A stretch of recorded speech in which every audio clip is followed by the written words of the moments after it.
Welcome to Digging into History, where we unearth the fascinating stories of humanity's most remarkable eras and the people who shaped them. Tonight, we embark on a soothing journey into the Renaissance, a golden age of art, science, and rediscovery. We'll wander quietly through candlelit workshops, echoing cathedrals, and the minds of visionaries who reimagined the world. Perfect for drifting into peaceful dreams, while gently expanding your horizons through the wonders of rebirth and discovery. Chapter 1. The Birth of Renaissance. Florence and the Medici. The year was 1397, and the narrow streets of Florence were alive with activity. Tradesmen hauled goods through crowded squares, artisans worked in open workshops, and bankers counted florins behind sturdy doors. But something extraordinary was stirring in this Tuscan city, something that would transform not just Italy but the entire Western world. Florence in the late 14th century stood at a pivotal crossroads. The devastating Black Death had swept through Europe just decades earlier, claiming nearly half the population and reshaping society in profound ways. Labour became precious, hierarchies shifted, and old certainties crumbled. Yet from this tragedy emerged opportunity, a moment when new ideas could take root and flourish in fertile ground. No family would seize this moment more effectively than the Medici. Giovanni de' Bicci de' Medici, a shrewd banker with humble origins, had been quietly building a financial empire that would soon dominate European commerce. While not of noble birth, Giovanni understood something essential about this new era.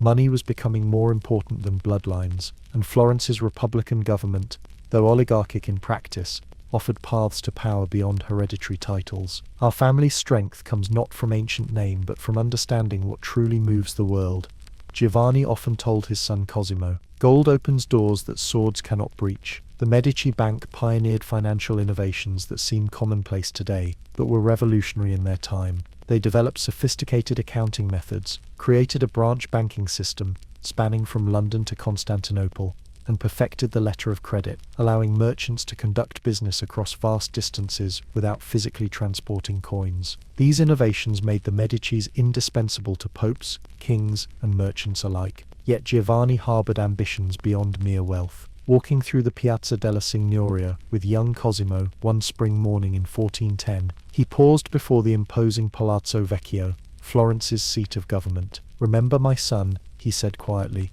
"true power in Florence comes not just from controlling gold, but from shaping beauty and knowledge. The man who builds not only his fortune but his city's greatness, that man will never be forgotten." This philosophy would become the Medici family's defining characteristic. Rather than flaunting their wealth through personal extravagance alone, they poured vast sums into public works, art, and learning, creating a legacy that transcended financial success. When Giovanni died in 1429, his son Cosimo inherited not only one of Europe's largest banks, but also this vision of enlightened patronage. Despite his immense wealth, Cosimo maintained a modest personal demeanour. "The envy of the people is more easily aroused by appearance than reality," he noted sagely. While living in a magnificent palace designed by Michelangelo, he dressed simply and spoke humbly, preferring to let his contributions to Florence speak for his greatness. And those contributions were extraordinary. Under Cosimo's guidance, Florence became the epicenter of a cultural explosion that would later be called the Renaissance, the rebirth of classical learning and artistic innovation after the perceived darkness of the medieval period. The timing was perfect. Constantinople, the last remnant of the ancient Roman Empire, was under increasing threat from Ottoman forces. Byzantine scholars fled westward, bringing with them precious Greek manuscripts that had been lost to Western Europe for centuries. Works by Plato, Aristotle, Ptolemy, and countless others that would challenge and expand medieval thought. Cosimo seized this opportunity, establishing Europe's first public library at San Marco, where these ancient texts could be studied and copied. He founded the Platonic Academy, gathering brilliant minds like Marsilio Ficino to translate Greek works into Latin, making them accessible to scholars throughout Europe. The rediscovery of these ancient philosophical, scientific, and literary works sent shockwaves through intellectual circles, challenging the medieval worldview and inspiring new directions in thought. "Knowledge from the ancients is not merely to be preserved," Ficino declared, echoing Medici philosophy, but to be used as a foundation upon which we build even greater understanding. This intellectual ferment, coincided with artistic innovations that would define the Renaissance aesthetic. In 1401, a competition to design bronze doors for Florence's baptistery attracted the finest sculptors in Tuscany. Lorenzo Ghiberti ultimately won the commission, but the competitive designs, particularly those of the young Filippo Brunelleschi, demonstrated new approaches to perspective, human anatomy, and classical references that broke decisively from medieval artistic conventions. Brunelleschi would not remain disappointed for long. With Medici backing, he undertook one of the Renaissance's most ambitious architectural feats, the dome of Florence Cathedral. The massive octagonal dome had stood unfinished for decades, as no one could determine how to construct it without the massive supporting framework that traditional techniques required. Brunelleschi's ingenious solution, a self-supporting double-shell design, inspired partly by the ancient Roman Pantheon, demonstrated how Renaissance innovators could both revere and surpass their classical predecessors. When completed in 1436, the dome dominated Florence's skyline, as it still does today, a physical manifestation of the city's artistic and technical prowess. Cosimo, observing the dome's consecration ceremony, reportedly remarked, "Faith raises such monuments, but human ingenuity builds them." The visual arts flourished under Medici patronage. Masaccio revolutionized painting with unprecedented realism and emotional depth. His frescoes in the Brancacci Chapel showed biblical figures not as flat, stylized icons but as three-dimensional humans with psychological complexity. Donatello's sculpture similarly broke from medieval conventions, creating works of startling naturalism and emotional power. His bronze David, the first freestanding nude statue since antiquity, boldly announced the Renaissance's classical aspirations. Throughout Florence, workshops buzzed with activity as masters trained apprentices in these new approaches. The workshop system itself was crucial to Renaissance creativity, allowing techniques and ideas to be refined and disseminated. Young artists began their training grinding pigments and preparing panels, gradually advancing to more skilled tasks. The most promising might eventually establish their own workshops, continuing the cycle of innovation. In this vibrant atmosphere, Florence's wealth of talent needed only opportunity and financing, which the Medici provided abundantly. Their patronage was not mere philanthropy but strategic investment in the city's cultural capital, and by extension their own prestige.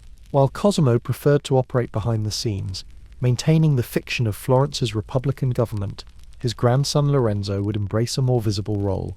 Born in 1449, Lorenzo il Magnifico received a humanist education that prepared him for leadership in this new cultural landscape. Fluent in Greek and Latin, well-versed in philosophy and literature, and a respectable poet himself, Lorenzo embodied Renaissance ideals of the universal man. Taking control of the Medici bank and political network in 1469, Lorenzo faced immediate challenges. Pope Sixtus IV and King Ferdinand of Naples resented Medici influence and supported the rival Pazzi family in a dramatic conspiracy. On April 26, 1478, assassins attacked Lorenzo and his brother Giuliano during Mass in Florence Cathedral. Giuliano died from multiple stab wounds, but Lorenzo escaped with minor injuries, fleeing to the sacristy, where his supporters barricaded the bronze doors. Ironically, doors designed by Ghiberti with Medici funding, the failed assassination strengthened Lorenzo's position. Florentines, outraged by the sacrilege, executed the conspirators and rallied behind their Medici leader. Lorenzo used this support to consolidate power, effectively ruling Florence while maintaining republican formalities. Despite political turbulence, Lorenzo's era represented the high water mark of Medici cultural patronage. He gathered artists, philosophers and poets at his villa in Careggi, creating an environment where ideas flowed freely between disciplines. The young Michelangelo lived in the Medici household for 2 years, absorbing humanist ideas that would later inform his greatest works. Leonardo da Vinci and Botticelli flourished in Lorenzo's Florence, producing masterpieces that defined Renaissance art. "The true measure of a city's greatness," Lorenzo wrote, "lies not in the height of its walls but in the genius of its citizens." This philosophy extended beyond the fine arts. Lorenzo patronized musicians, poets, and scholars with equal enthusiasm,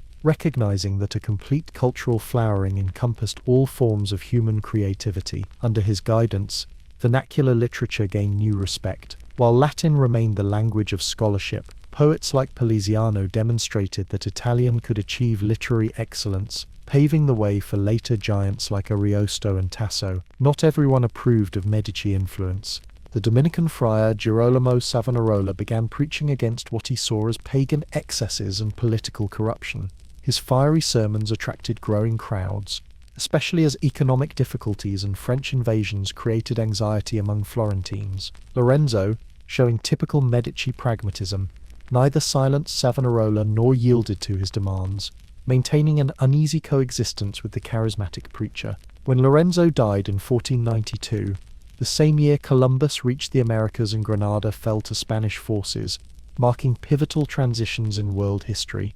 Florence lost its steadiest hand. His son Piero lacked Lorenzo's diplomatic skill and political acumen. Within 2 years, the Medici were expelled from Florence as French armies swept through Italy, beginning decades of instability on the peninsula. Savonarola briefly established a puritanical republic, culminating in the infamous Bonfire of the Vanities, where Florentines burned artwork, cosmetics, fine clothing, and other worldly distractions. But Savonarola's zealotry eventually alienated both citizens and the papacy. By 1498, he had been excommunicated, tortured, and executed in the same Piazza della Signoria where the Medici had once subtly directed civic affairs. Florence's republican experiment continued unsteadily until 1512, when the Medici returned with papal and Spanish support. Lorenzo's son Giovanni had become Pope Leo X, using his position to restore family fortunes, though the Medici would later become hereditary dukes of Florence, ending the city's republican traditions entirely. Their greatest legacy remained cultural rather than political. What made Florence the birthplace of the Renaissance? Many factors converged. Its republican traditions, however imperfect, encouraged civic participation. Its commercial wealth provided resources for artistic patronage.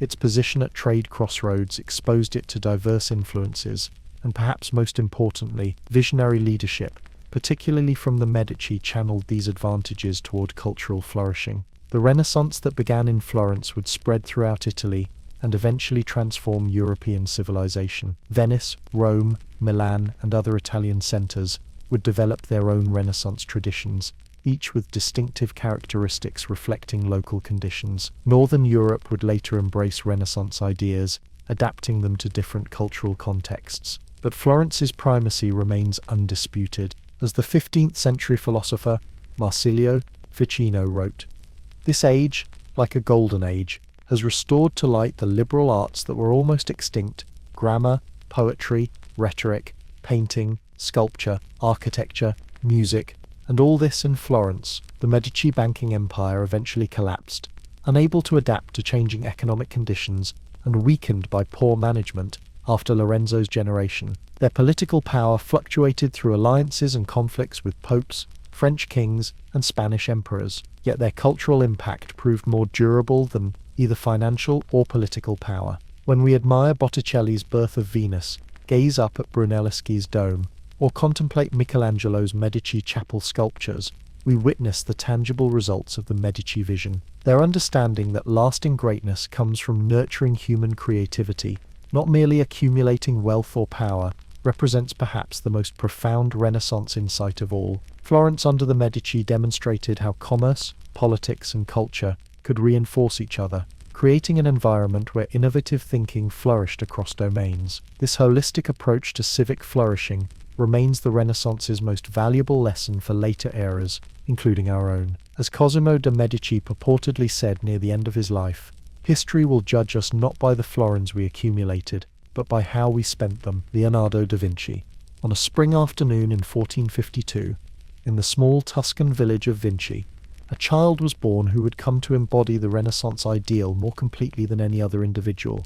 Leonardo di Ser Piero da Vinci, born to a notary father and a peasant mother out of wedlock, would transcend his humble origins to become the quintessential Renaissance man, whose intellectual and artistic achievements would astonish his contemporaries and continue to inspire wonder 5 centuries later. Leonardo's childhood unfolded against the backdrop of the Tuscan countryside, where his insatiable curiosity found endless stimulation. Years later, he would recall lying in a cradle when a kite, a bird of prey, swooped down, its tail feathers brushing his face. Though likely a constructed memory or dream, This image aptly symbolized Leonardo's lifelong capacity to soar beyond conventional boundaries of thought and creation. Young Leonardo received little formal education, lacking instruction in Latin and Greek that characterized humanist learning of the period. This absence of classical indoctrination may have been a blessing in disguise, allowing his mind to develop without the constraints of established authority. Nature became his primary teacher,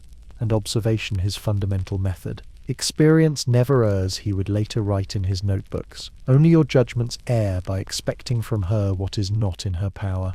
At age 14, Leonardo entered the workshop of Andrea del Verrocchio in Florence, one of the most versatile and respected artistic studios of the era. Verrocchio was not merely a painter but a master sculptor, goldsmith and engineer, who demanded technical excellence across multiple disciplines. This environment perfectly suited Leonardo's wide-ranging interests and abilities. The workshop buzzed with activity as apprentices ground pigments, prepared panels, and gradually mastered their craft under the master's guidance. Fellow students included Botticelli, Perugino, and Lorenzo di Credi, all destined for significant artistic careers. Yet even among this talented cohort, Leonardo's exceptional gifts soon became apparent. According to Giorgio Vasari, whose Lives of the Artists provides our most detailed early account of Leonardo, when the young apprentice contributed an angel to Verrocchio's Baptism of Christ, the master was so impressed by his pupil's superior technique that he never wanted to touch colours again. Though likely exaggerated, the story captures a fundamental truth. Leonardo quickly surpassed his teacher's abilities. By 1472, Leonardo had qualified as a master in Florence's Guild of St. Luke, allowing him to operate his own workshop, yet commissions came slowly. His perfectionism led to numerous unfinished projects, and his experimental techniques sometimes proved problematic, as with his attempt at fresco in the Battle of Anghiari, where his oils failed to adhere properly to the wall. The painter who draws merely by practice and by eye, without any reason, is like a mirror which copies everything placed before it without being conscious of their existence.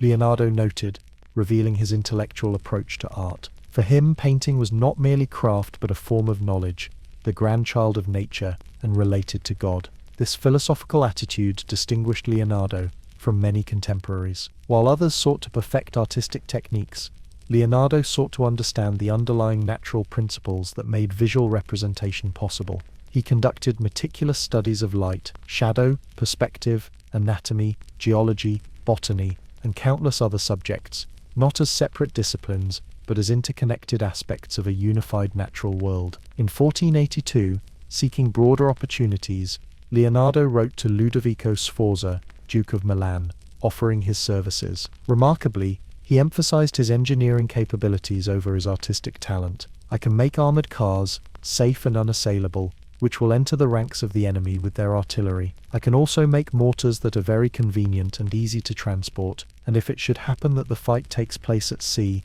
I have many engines of great power." This letter reveals Leonardo's self-conception as primarily a technical innovator, rather than an artist in the conventional sense. He envisioned military machines centuries ahead of their time, tanks, submarines, machine guns, and flying machines that anticipated modern warfare and technology. Though few were built during his lifetime, his detailed drawings demonstrate the remarkable scope of his predictive imagination. Ludovico employed Leonardo for 17 productive years. In Milan, he painted masterpieces including The Virgin of the Rocks and the ill-fated Last Supper, a work whose experimental technique began deteriorating even during the artist's lifetime, but which nonetheless revolutionized narrative composition in painting. The psychological drama of the moment when Christ announces his betrayal unfolds through the disciples' varied reactions, each face and gesture communicating individual character while contributing to the overall harmonic composition. Beyond painting, Leonardo served the Sforza court as festival designer, military engineer, architect, sculptor, and scientific advisor. He created elaborate theatrical productions with ingenious special effects, and designed a massive equestrian monument to Ludovico's father, never completed when the bronze was requisitioned for weapons. He established an informal academy where he shared his developing theories on art, science, and nature. Throughout this period, Leonardo filled thousands of notebook pages with observations, inventions, and theories. Written in his distinctive mirror handwriting, right to left, These pages reveal a mind of extraordinary range and depth. On a single sheet, one might find anatomical drawings beside engineering sketches, mathematical calculations alongside philosophical reflections. "The noblest pleasure," he wrote, "is the joy of understanding." His anatomical studies, conducted through dissection of human corpses, surpassed anything previously attempted in their accuracy and insight. Leonardo documented muscles, bones, nerves, and internal organs with unprecedented precision, simultaneously bringing an artist's aesthetic sensibility and a scientist's analytical mind to these investigations. His drawings of the human heart came remarkably close to understanding circulation, a century before William Harvey's official discovery. Leonardo's curiosity extended in all directions. He studied bird flight to inform his designs for human flying machines, examined embryonic development in his search for life's fundamental principles, mapped turbulent water flows to understand fluid dynamics,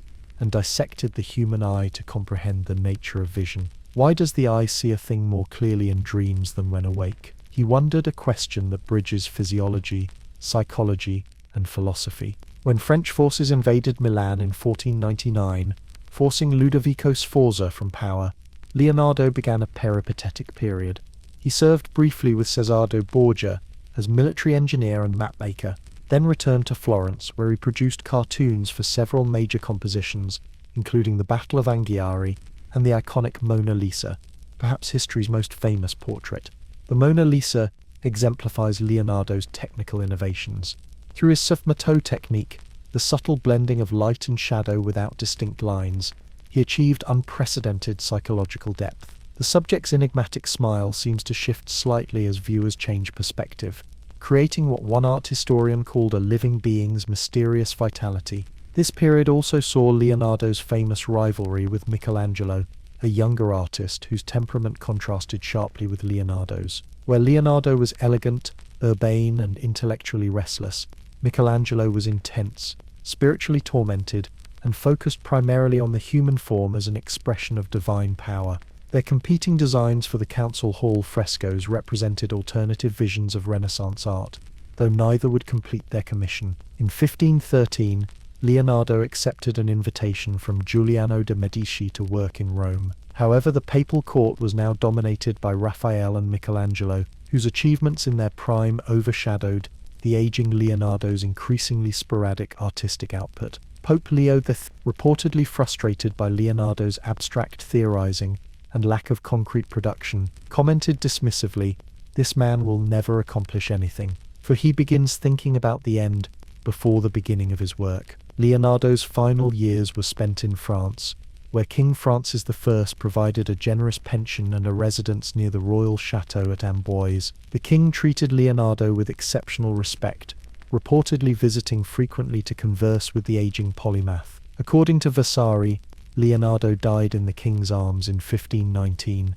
likely another romantic exaggeration, but one that captures the high esteem in which he was held. What makes Leonardo's genius so distinctive and enduring? Unlike other Renaissance giants who mastered specific domains, Michelangelo in sculpture and painting, Brunelleschi in architecture, Machiavelli in political theory, Leonardo refused specialization entirely. He saw no boundaries between art and science, between observation and imagination, between technical skill and philosophical insight. This holistic vision represented Renaissance ideals at their most ambitious. Leonardo believed in the fundamental unity of knowledge, a perspective that modern academic specialization has largely abandoned, but which offers vital correctives to fragmented understanding. He insisted that true knowledge comes only through direct observation of nature, combined with rigorous analysis and informed imagination. Those who are in love with practice without science are like a sailor who enters a ship without helm or compass, and who never knows where he is going, he wrote. Yet Leonardo's greatest achievements may lie not in any specific work or discovery, but in his method itself, his way of seeing and questioning the world. He approached every subject with freshness and wonder, finding profound mysteries in phenomena others took for granted. Why do distant mountains appear blue? How does a bird's wing generate lift? What causes a heart's valves to close? The quality of his questions often mattered more than his answers. Leonardo's legacy extends far beyond his relatively few completed paintings. His scientific investigations, though unpublished during his lifetime, anticipated developments in anatomy, optics, geology, hydrodynamics, and numerous other fields. His technological designs foresaw helicopters, calculators, solar power, and countless other innovations realized centuries later. More fundamentally, Leonardo embodied an approach to knowledge that transcends the boundaries we too often impose on learning and creativity. He demonstrated the power of connecting disciplines, of allowing artistic sensibility to inform scientific observation, and vice versa. His notebooks, with their seamless integration of image and text, of observation and speculation, of art and engineering, present an integrated vision still relevant in our age of increasing specialization. Learn how to see, Leonardo instructed. Realize that everything connects to everything else. In many ways, Leonardo stands as both the supreme exemplar and a gentle critic of Renaissance ideals, while embodying the period's belief in human potential and its reverence for classical learning. He also pointed beyond it through his empirical method and his willingness to question ancient authorities. His vision was simultaneously grounded in meticulous observation of physical reality and elevated by imaginative leaps beyond the visible world. Leonardo's mind, curious, systematic, playful, and profound, continues to inspire not just for what he discovered or created, but for how he approached the fundamental human quest to understand ourselves and our world. In this sense, his greatest creation may have been his own intellect, a model of human consciousness at its most expansive and integrative. The painter, Leonardo wrote, should be solitary, for if you are alone you belong entirely to yourself. Yet paradoxically, this solitary seeker has become one of history's most universal figures, a mind that belongs to all of humanity. Chapter 3. Michelangelo and the Sistine Chapel, Rome, 1508. A letter bearing the papal seal arrived for Michelangelo Buonarroti in Florence. Pope Julius II, the formidable warrior pope, was summoning the 33-year-old artist to Rome for a commission that neither man could have imagined would become one of humanity's supreme artistic achievements. Michelangelo received this news with mixed emotions. His relationship with Julius had soured 2 years earlier when he fled Rome after disputes over a massive tomb project the Pope had commissioned. Now, reconciled but wary, the artist expected to resume work on that grand sepulchre. Instead, he would find himself assigned to a task he initially regarded as beneath his talents, painting the ceiling of the Sistine Chapel. "I am not a painter," Michelangelo protested, with some justification. Though trained in fresco technique during his early apprenticeship in Ghirlandaio's workshop, he had established his reputation primarily as a sculptor. His magnificent David in Florence and Pietà in St. Peter's had already secured his place among the greatest sculptors of all time. Painting, particularly on the vast and awkward expanse of a chapel ceiling, seemed a distraction from his true calling. Some historians suggest that rivals like the architect Bramante had influenced Julius to assign Michelangelo this challenging task, hoping he would fail and lose papal favour. If so, they drastically underestimated both the Pope's judgment and the artist's capabilities. Born in 1475 in the small town of Caprese near Arezzo, Michelangelo had demonstrated extraordinary talent from childhood. Despite his father's initial opposition to an artistic career, sculpture was considered manual labour unworthy of a family with pretensions to nobility. His gifts were too obvious to suppress. After apprenticeships with Ghirlandaio's and the sculptor Bertoldo di Giovanni, the teenage Michelangelo came to the attention of Lorenzo de' Medici, who invited him to join the circle of young artists and scholars at the Medici Palace. There, exposed to Neoplatonic philosophy and classical sculpture, Michelangelo developed the intellectual and aesthetic foundations that would inform his life's work. Lorenzo's death in 1492 and the subsequent political turmoil in Florence sent the young artist first to Bologna and then to Rome, where his Pietà established him as a master sculptor by the age of 24. Returning to Florence in 1501, he transformed a damaged block of marble, rejected by other sculptors, into the colossal David, a potent symbol of Florentine republican values, facing the threat of powerful enemies. Standing over 14 feet tall, the David demonstrated Michelangelo's unparalleled ability to express psychological intensity through physical form. The statue's alert tension, anatomical precision, and monumental scale announced a new artistic vision that transcended both classical models and contemporary rivals. Now in Rome, Michelangelo faced a different kind of challenge. The Sistine Chapel, built by Pope Sixtus IV in the 1470s, served both as the Pope's private chapel and as the meeting place for papal conclaves. Its walls had already been decorated with frescoes by Perugino, Botticelli, Ghirlandaio, and other masters of the previous generation. The ceiling, however, displayed a simple blue field with gold stars, a conventional decoration that Julius deemed inadequate for this sacred space. Initially, the commission called for paintings of the 12 apostles on the ceiling's pendentives. Michelangelo, however, proposed a vastly more ambitious scheme, over 300 figures illustrating biblical history from creation to the flood, surrounded by prophets, sibyls, and the ancestors of Christ. Whether motivated by artistic ambition or a desire to make the project worthy of his talents, Michelangelo transformed a relatively straightforward assignment into one of history's most complex and meaningful artistic statements. The practical challenges were immense. The ceiling measured approximately 133 by 43 feet, rising 68 feet above the chapel floor. Michelangelo designed his own scaffolding, a platform suspended from the roof by ropes that allowed work to proceed without interfering with chapel functions below. Working primarily from this platform, often lying on his back to paint sections directly overhead, the artist endured extraordinary physical discomfort throughout the project. "I've grown a goiter from this torture," he wrote in a poem to a friend, describing his contorted posture with bitter humor. "My brush above me all the time drips paint so my face makes a fine floor for droppings." Unlike Leonardo, who worked with numerous assistants, Michelangelo completed this monumental task with minimal help. After dismissing assistants brought from Florence, he retained only laborers to prepare plaster and basic colors. The painting itself, from initial drawings to final details, came almost entirely from his own hand, an astonishing feat given the project's scale. Fresco technique itself imposed severe constraints.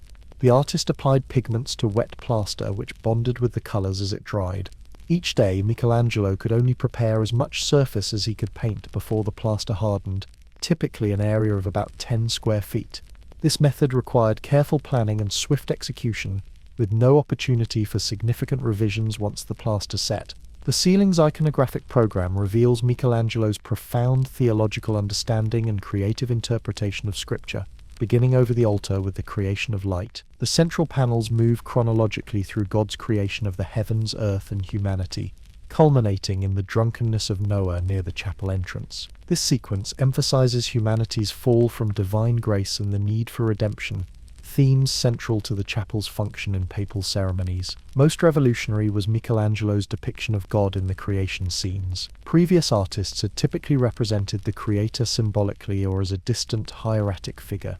Michelangelo's God is dramatically immediate, a muscular, dynamic being who sweeps through the cosmos with irresistible energy. In the iconic creation of Adam, God reaches toward his creation with a gesture that simultaneously conveys both divine power and paternal tenderness. Surrounding these central narratives, Michelangelo painted the prophets and sibyls, visionaries from Jewish and pagan traditions who foretold Christ's coming. These monumental figures, seated on marble thrones, display remarkable psychological depth and individuality. The elderly Zechariah absorbs himself in scripture. The youthful Daniel writes with intense concentration. The Libyan Sibyl twists in a complex pose that demonstrates Michelangelo's mastery of the human form in motion. In the ceiling's corners, Michelangelo depicted 4 key moments of divine intervention on behalf of the Jewish people: David's victory over Goliath, Judith's beheading, Holofernes, the brazen serpent, and the punishment of Haman. Along the edges, the artist painted Christ's ancestors in domestic settings, bringing sacred history into the realm of common human experience. Throughout the ceiling, Michelangelo employed a sculptural approach to painting. His figures possess powerful three-dimensionality, with strongly modeled forms that seem to push against the ceiling's physical constraints. This illusion of sculptural relief, enhanced by painted architectural elements, transforms the flat surface into a complex spatial environment that draws viewers into its sacred narrative. The progression of Michelangelo's style across the ceiling reveals his artistic evolution during the 4 years of creation. Early sections show greater attention to detail and more varied coloration, As work progressed toward the altar, his style became bolder and more simplified, with stronger contrasts of light and shadow and more dynamic compositions. This development reflects both the artist's growing confidence in the medium and his impatience to complete the grueling project. When the chapel ceiling was unveiled on November 1st, 1512, contemporaries immediately recognized its revolutionary significance. Raphael, who had gained privileged access to the work in progress, promptly revised his own painting style to incorporate aspects of Michelangelo's powerful approach. Sebastiano del Piombo declared it would terrify every painter who comes after. The Pope himself, falling to his knees, reportedly whispered, "God has come down from heaven to judge us." Yet for Michelangelo, the completion brought little satisfaction. He was already anxious to return to sculpture, particularly Julius's tomb project, which continued to haunt him through decades of revised contracts and diminished plans. Physical and mental exhaustion from the Sistine project left him temporarily unable to even look at paintings, much less create them. "I am not in the right place. I am not a painter," he repeated in letters to his father. The Sistine Chapel ceiling represents far more than a masterpiece of Renaissance art. It embodies a profound vision of human potential and divine relationship that captures the essence of Renaissance humanism in visual form. Michelangelo's humans, even in their fallen state, possess dignity, beauty, and inherent worth. His God, while awesome in power, reaches toward humanity with creative love rather than judgment. This optimistic vision of the human condition, infused with Neoplatonic ideas, absorbed during Michelangelo's formative years, speaks to a fundamental Renaissance belief that humanity, though fallen, retains the divine spark of its creator. "The true work of art," Michelangelo once remarked, "is but a shadow of the divine perfection." Michelangelo's life following the Sistine ceiling encompassed further triumphs and struggles. During the pontificate of Leo X, Giovanni de' Medici, he worked primarily on architectural and sculptural projects in Florence, including the Medici chapel sculptures that rank among his finest achievements. Returning to Rome permanently in 1534, the aging artist was commissioned by Pope Paul III to paint the Last Judgment on the Sistine Chapel's altar wall. This later masterpiece, completed in 1541, reveals a darker spiritual vision than the ceiling painted 3 decades earlier. Created after the traumatic sack of Rome, 1527, and amid the religious turmoil of the Protestant Reformation, the Last Judgment presents a more turbulent cosmos where Christ appears as judge rather than creator, and human figures express terror and desperation rather than dignity and potential. In his final years, Michelangelo turned increasingly to architecture and poetry. His redesign of St. Peter's Basilica, particularly its magnificent dome, would influence sacred architecture for centuries. His sonnets and madrigals, often addressing themes of aging, spiritual longing, and artistic frustration, reveal the profound introspection of his later life. When Michelangelo died in 1564 at the age of 88, he left behind a body of work that transformed Western art. His influence extended not only through the remainder of the Renaissance, but through Mannerism, Baroque, and beyond, establishing new possibilities for artistic expression that later movements would develop in diverse directions. The Sistine Chapel ceiling remains his most comprehensive artistic statement, a visual poem on creation, human nature, and divine purpose. Through it, Michelangelo demonstrated art's capacity to explore profound theological and philosophical questions while achieving unparalleled aesthetic beauty. 5 centuries later, it continues to inspire awe, not merely for its technical achievement, but for its penetrating insight into the human condition and its relationship to the divine. As Michelangelo himself wrote in one of his sonnets, "The greatest artist has no conception which a single block of marble does not potentially contain within its mass, but only a hand obedient to the mind can penetrate to this image." Untitled Chapter 4. Raphael, master of harmony and beauty. While Michelangelo labored in solitude on the Sistine ceiling, another artist moved through the Vatican's halls with graceful ease.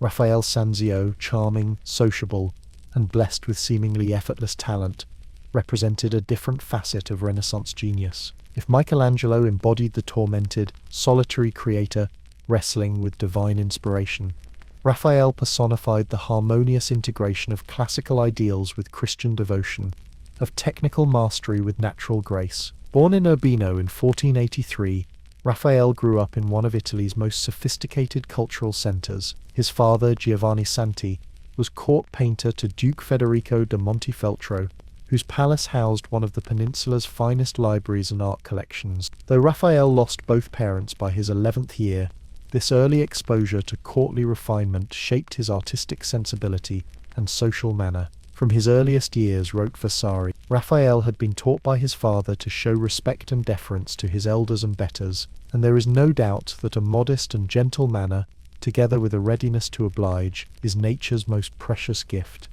This charm, combined with prodigious talent, opened doors throughout Raphael's brief but brilliant career. After initial training with his father, and possibly later with Timoteo Vitti, the young artist entered the workshop of Pietro Perugino in Perugia. Perugino's influence, evident in Raphael's early works like The Marriage of the Virgin, provided a foundation in compositional clarity, spatial harmony, and the sweet, contemplative spirituality that characterized Umbrian painting. By 1504, at just 21, Raphael had moved to Florence. There he encountered the revolutionary works of Leonardo and Michelangelo, whose innovations in composition, anatomy, and emotional expression transformed his developing style. Unlike many artists who merely imitated these masters, Raphael absorbed their influences while maintaining his own distinct artistic voice. From Leonardo, he learned subtle psychological characterization and atmospheric effects.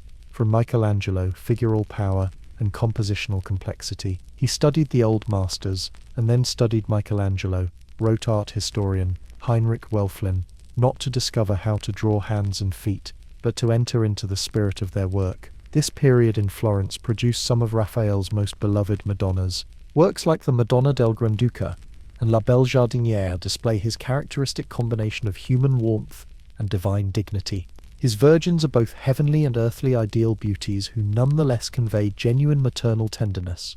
Unlike the remote hieratic Madonnas of earlier traditions, Raphael's engaged directly with their children and by extension with the viewer. Pope Julius II summoned Raphael to Rome in 1508, the same year Michelangelo began the Sistine ceiling, based on recommendations from the architect Bramante, who was also from Urbino. Initially commissioned to decorate the papal apartments in the Vatican, Raphael would remain in Rome until his death, creating masterpieces that defined high Renaissance ideals of harmony, balance, and classical beauty.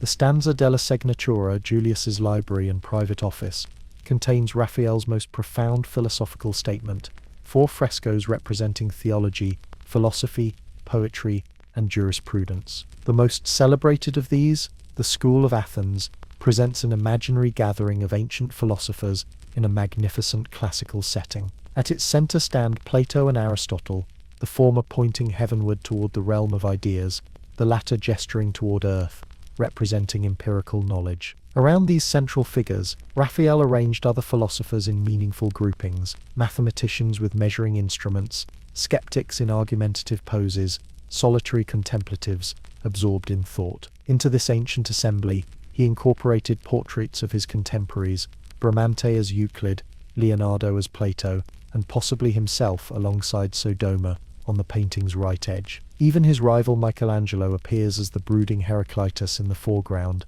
a late addition that shows Raphael's response to the Sistine ceiling's powerful figures. Facing the School of Athens across the room, Disputa, more accurately, the Disputation of the Holy Sacrament, presents theology's vision of truth. A vertical composition connects earth to heaven, with Christ, God the Father, and the Holy Spirit above, while biblical figures, church fathers, popes, and contemporary theologians gather around an altar bearing the Eucharist below. Together, these frescoes visualize the Renaissance synthesis of classical and Christian traditions, suggesting that truth found through human reason and divine revelation ultimately forms a coherent whole. Raphael, wrote the philosopher Schopenhauer centuries later, may be called the most consummate of all painters, because in him, excellence consists not in the greatness of one gift, but in the perfect harmony of all his talents. This harmony extended to Raphael's working methods. Unlike the solitary Michelangelo, Raphael maintained a large workshop with numerous assistants and collaborators. His organizational genius allowed him to simultaneously manage multiple major commissions, delegating aspects of execution, while maintaining overall creative control. From initial sketches to finished works, Raphael developed a systematic approach that balanced efficiency with artistic quality. His workshop became a training ground for many talented artists who would carry his influence throughout Italy and beyond. Giovanni da Udine specialized in decorative elements. Giulio Romano developed into a significant master in his own right. Perino del Vega, Polidoro da Caravaggio, and others absorbed aspects of Raphael's style while developing their own distinctive approaches. As Raphael's reputation grew, so did the scope of his responsibilities. Following Bramante's death in 1514, Pope Leo VI appointed Raphael chief architect of St. Peter's Basilica. He also served as supervisor of antiquities, charged with documenting and preserving Rome's classical remains. These architectural and archaeological activities complemented his painting, enriching his understanding of classical forms and principles. Throughout these demanding projects, Raphael continued creating masterpieces that demonstrated his evolving style. In the Stanza dell'Incendio and Stanza di Eliodoro, his compositions became more dynamic and dramatically lit, responding to the emotional intensity of Michelangelo's Sistine ceiling. The fire in the Borgo shows figures in violent motion, while the expulsion of Heliodorus uses dramatic contrasts of light and shadow to heighten narrative tension. Perhaps his most perfect achievement came in 1513, with the Sistine Madonna, created for the Church of San Sisto in Piacenza. Here the Virgin appears in a swirling vision, bearing the Christ child while floating on clouds between St. Sixtus and St. Barbara. Below, two cherubs rest on a balustrade, gazing upward with childlike wonder. These potti, isolated from their context, have become cultural icons independently of the masterpiece they anchor. The Madonna exemplifies Raphael's unique ability to combine formal perfection with spiritual depth and human warmth. The composition forms a pyramid, creating stability within the dynamic vision. Every element, from Mary's solemn expression to the billowing curtains framing the scene, contributes to both visual harmony and symbolic meaning. Technical virtuosity serves emotional and spiritual expression rather than calling attention to itself. Raphael's final major commission, the Vatican Loggia, allowed him to synthesize all aspects of his art. Inspired by recently excavated Roman decorations in Nero's Domus Aurea, Raphael and his workshop created an enchanting sequence of biblical scenes set within elaborate ornamental frameworks. These grotesques, named for the grottos or buried rooms where ancient examples were found, would influence decorative arts throughout Europe for centuries. In him, wrote Vasari, nature and art combine to show what perfection they can achieve when they are united in a single person. Beyond his public commissions, Raphael produced numerous portraits that revealed his psychological insight and technical mastery. His portrait of Baldassare Castiglione depicts the author of the Book of the Courtier with intimate familiarity that suggests friendship between artist and subject. The portrait of Pope Leo VI with two cardinals captures not only physical appearance but also character and status through posture, expression, and symbolic details. Most mysterious is La Fornarina, traditionally identified as Raphael's mistress. This sensual image of a partially draped young woman wearing a blue turban represents a more private aspect of the artist's work. The subject's direct gaze creates an intimate connection with viewers, while the armband bearing Raphael's name suggests a personal relationship between artist and model. Raphael's romantic life remains largely speculative. According to Vasari, Cardinal Bibbiena offered his niece in marriage, but Raphael continually delayed the union. Raphael was a very amorous person, delighting much in women, and ever ready to serve them, Vasari wrote, suggesting that the artist preferred romantic freedom to matrimonial commitment. Whatever the reality of his personal relationships, Raphael's professional achievements were extraordinary by any standard, especially considering his brief lifespan. When fever claimed him on his 37th birthday, April 6, 1520, Good Friday, Rome responded with unprecedented grief. Pope Leo VI wept openly, and crowds filed past his body, displayed beneath his unfinished transfiguration. Here lies Raphael, reads the Latin epitaph in the Pantheon where he was entombed, by whom nature feared to be outdone while he lived, and when he died, feared that she herself would die. Raphael's death marked the symbolic end of the High Renaissance's most harmonious phase. Within 7 years, Rome would suffer the devastating sack by imperial troops, dispersing artists and patrons while ushering in the more complex, tense aesthetic of mannerism. Political and religious turmoil, from the Protestant Reformation to the Counter-Reformation response, would transform the cultural landscape of Europe. making Raphael's serene humanism seem increasingly distant. Yet his influence remained profound. Through his workshop assistants, prints after his designs, and the inherent communicative power of his art, Raphael shaped European visual culture for centuries. Academic traditions from the 17th through 19th centuries particularly revered him, often elevating his balanced classicism over Michelangelo's more turbulent expressiveness. What explains Raphael's unique achievement? Unlike Leonardo, whose restless experimentation left many projects unfinished, or Michelangelo, whose intense personal vision sometimes overshadowed subject matter, Raphael combined technical perfection with emotional accessibility and intellectual depth. His work satisfies simultaneously on sensual, emotional, intellectual, and spiritual levels. Moreover, Raphael's synthesis of classical and Christian elements perfectly expressed Renaissance humanism's central aspiration to harmonize ancient wisdom with Christian faith, human achievement with divine purpose. In his paintings, philosophy and theology, reason and revelation, human beauty and divine perfection exist in perfect equilibrium. Gracefulness, wrote Castiglione, who knew Raphael well, can neither be learned nor taught, but must only be bestowed as a gift of nature. Yet Raphael's seeming effortlessness masked tremendous skill, knowledge, and creative intelligence. What appeared as natural grace resulted from profound artistic understanding and disciplined execution. Perhaps Raphael's greatest legacy lies in his demonstration that supreme beauty can emerge from balance rather than extremity, from harmony rather than tension, from synthesis rather than revolution. In an era of artistic titans known for their distinctive, sometimes competing visions, Raphael created a universal language of visual communication that transcended personal style to speak directly to humanity's highest aspirations. 5 centuries after his death, his work continues to represent an ideal of perfection that, while no longer the dominant aesthetic paradigm, remains a touchstone for artistic achievement and a testament to the Renaissance belief in humanity's creative potential. Chapter 5: The Northern Renaissance, Van Eyck and Dürer. While Italy was experiencing its remarkable cultural flourishing in the 15th and 16th centuries, regions north of the Alps were undergoing their own profound transformation.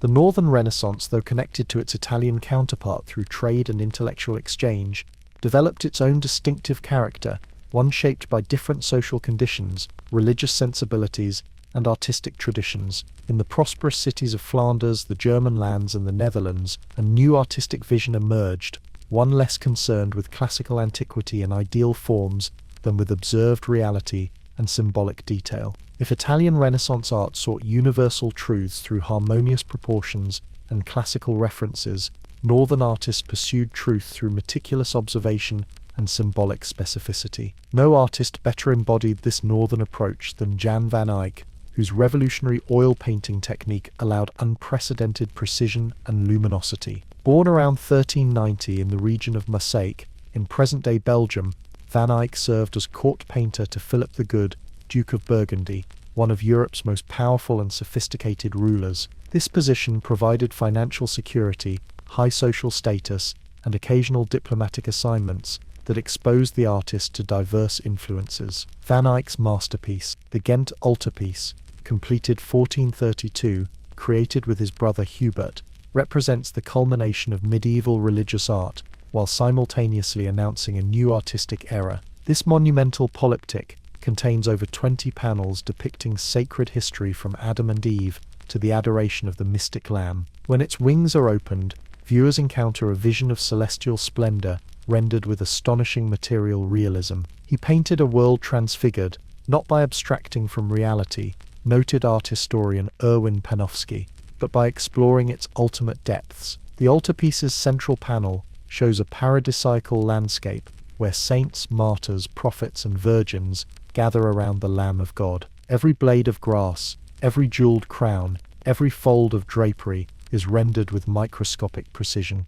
Yet this hyperrealism serves spiritual expression. The physical world appears as a manifestation of divine glory rather than simply material existence. Van Eyck achieved this remarkable verisimilitude through his innovative approach to oil painting. While earlier artists had used oils, Van Eyck developed a technique of applying multiple translucent glazes over an opaque underpainting, creating unprecedented depth and luminosity. This method allowed him to capture the play of light on different surfaces, from the gleam of armor to the soft radiance of human skin to the sparkle of distant water.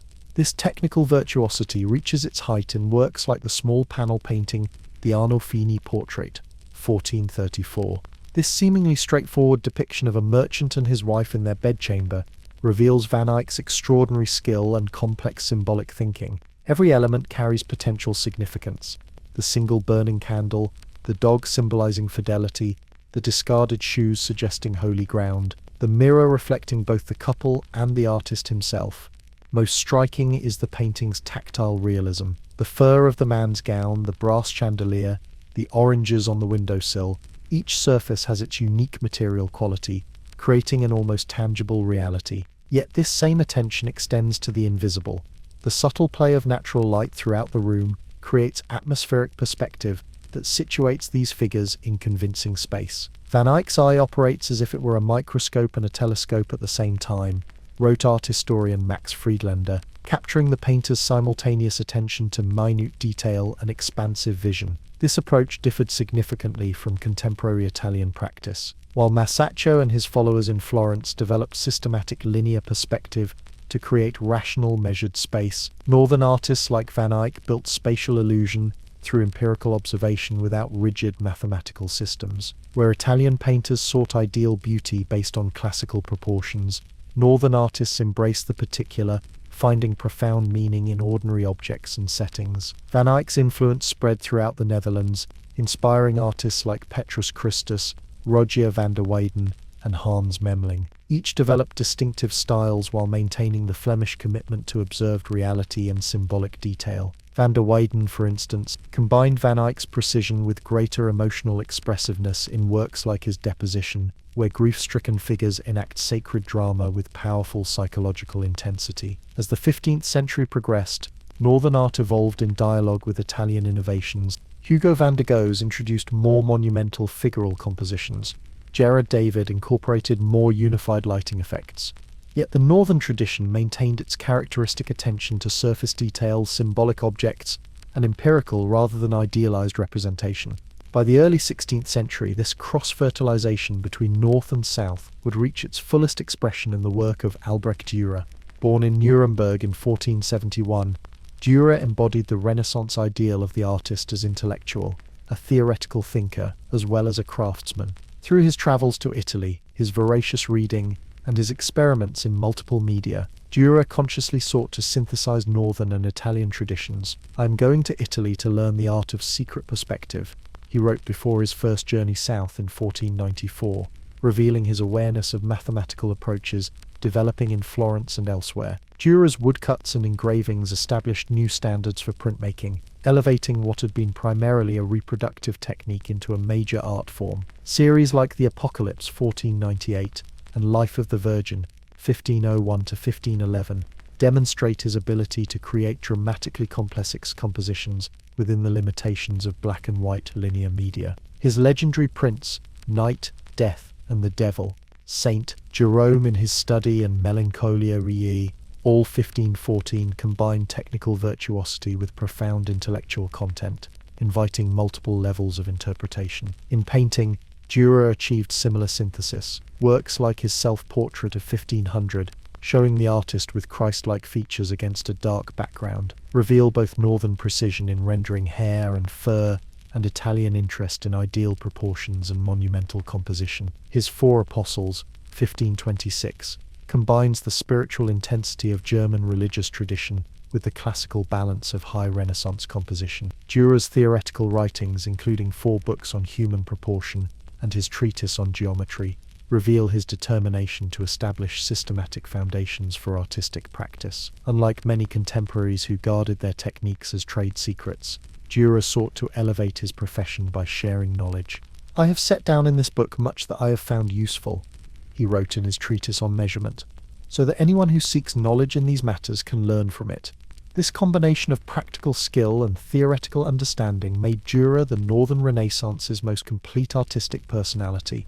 Through his prints, which circulated widely throughout Europe, his influence extended far beyond his native Germany, shaping artistic development from the Netherlands to Italy and beyond. The Northern Renaissance differed from its Italian counterpart not only in artistic style but also in social context and values. While Italian Renaissance culture often centered on princely courts and humanist academies, Northern developments were more closely tied to prosperous urban mercantile communities. Cities like Bruges, Ghent, Antwerp, and Nuremberg, centers of international trade, provided markets for art that reflected bourgeois values of piety, domesticity, and material prosperity. This commercial environment fostered innovations in subject matter as well as technique. While religious themes remained central, Northern artists developed new secular genres including portrait painting, still life, and landscapes. Van Eyck's patron portrait, de Hans Holbein's psychological likenesses of merchants and courtiers, and Joachim Patinier's panoramic landscapes all reflected growing interest in the visible world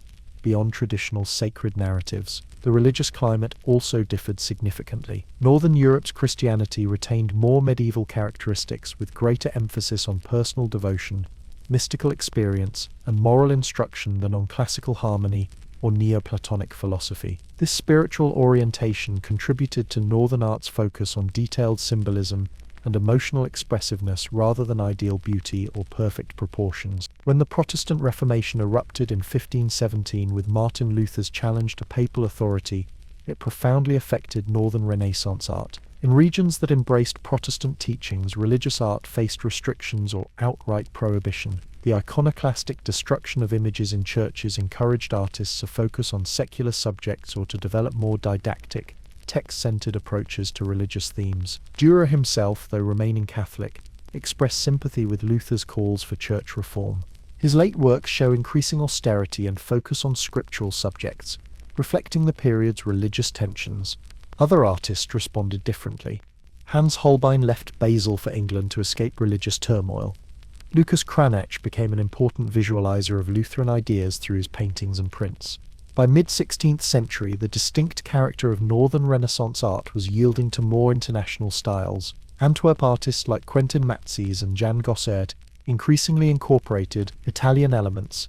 Northern mannerists like Bartholomeus Sprenger created an eclectic style drawing from both traditions. Yet the Northern legacy, particularly its close observation of natural phenomena and its technique of oil painting, would continue to influence European art through Rembrandt, Vermeer, and beyond. What Van Eyck and Dürer achieved, beyond their specific masterpieces, was the elevation of Northern artistic traditions to equal intellectual and cultural status with Italian developments. They demonstrated that the path to visual truth could follow different routes through empirical observation as well as classical idealization, through symbolic detail as well as harmonious proportion, through material specificity as well as universal form. The full Renaissance, encompassing both Northern and Southern traditions, reminds us that cultural flourishing rarely follows a single path.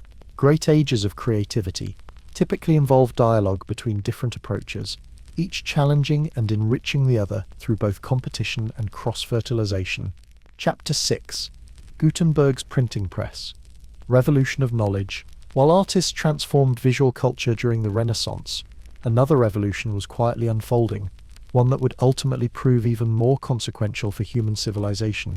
In a workshop in Mainz, Germany, around 1440, a goldsmith named Johannes Gutenberg began experimenting with a new technology that would democratize knowledge and accelerate the exchange of ideas across Europe: movable type printing. Before Gutenberg, books were precious objects, produced through the painstaking labor of scribes who copied each volume by hand. A single Bible might require a year or more to complete. This arduousness severely limited book production and kept literacy confined primarily to clergy, nobility, and wealthy merchants. Knowledge spread slowly, with ideas sometimes taking decades to travel between intellectual centers. Gutenberg's innovation wasn't printing itself.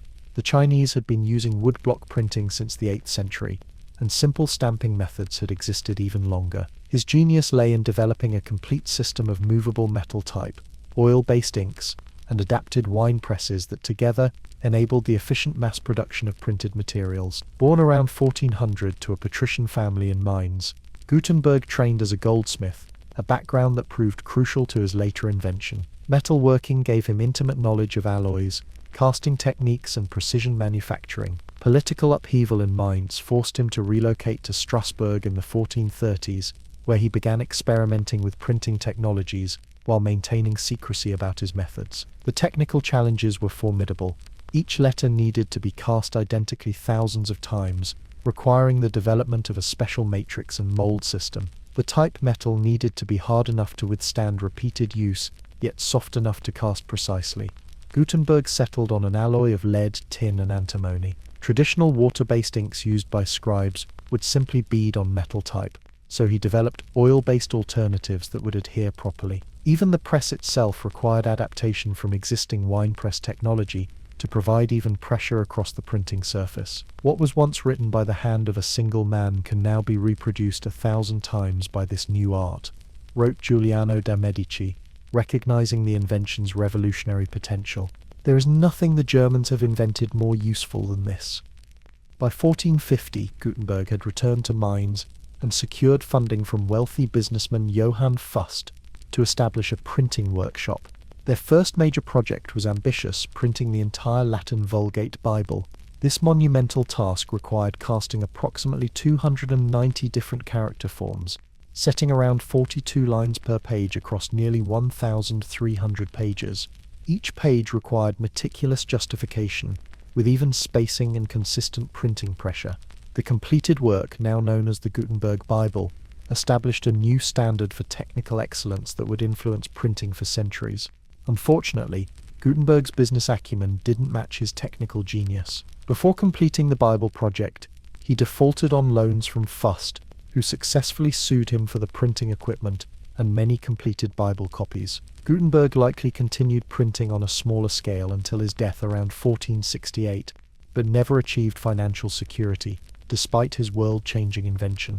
The technology spread with remarkable speed. By 1480, printing presses operated in more than 110 European cities from Spain to Hungary. Venice quickly emerged as a publishing centre, with Aldus Manutius establishing his famous Aldine press in 1494. Manutius pioneered pocket-sized books with his innovative octavo format, developed italic type based on humanist handwriting, and published first editions of numerous classical texts. His elegant volumes, adorned with his distinctive dolphin and anchor device, exemplified the marriage of Renaissance scholarship with the new technology. Printing transformed intellectual life in ways both immediate and gradual. Most obviously, it dramatically increased book production and reduced costs. Before Gutenberg, Europe produced several thousand manuscript books annually. By 1500, printers created between 8 and 20 million volumes across more than 40,000 editions. In our time, God has given us a marvelous gift to express what we know,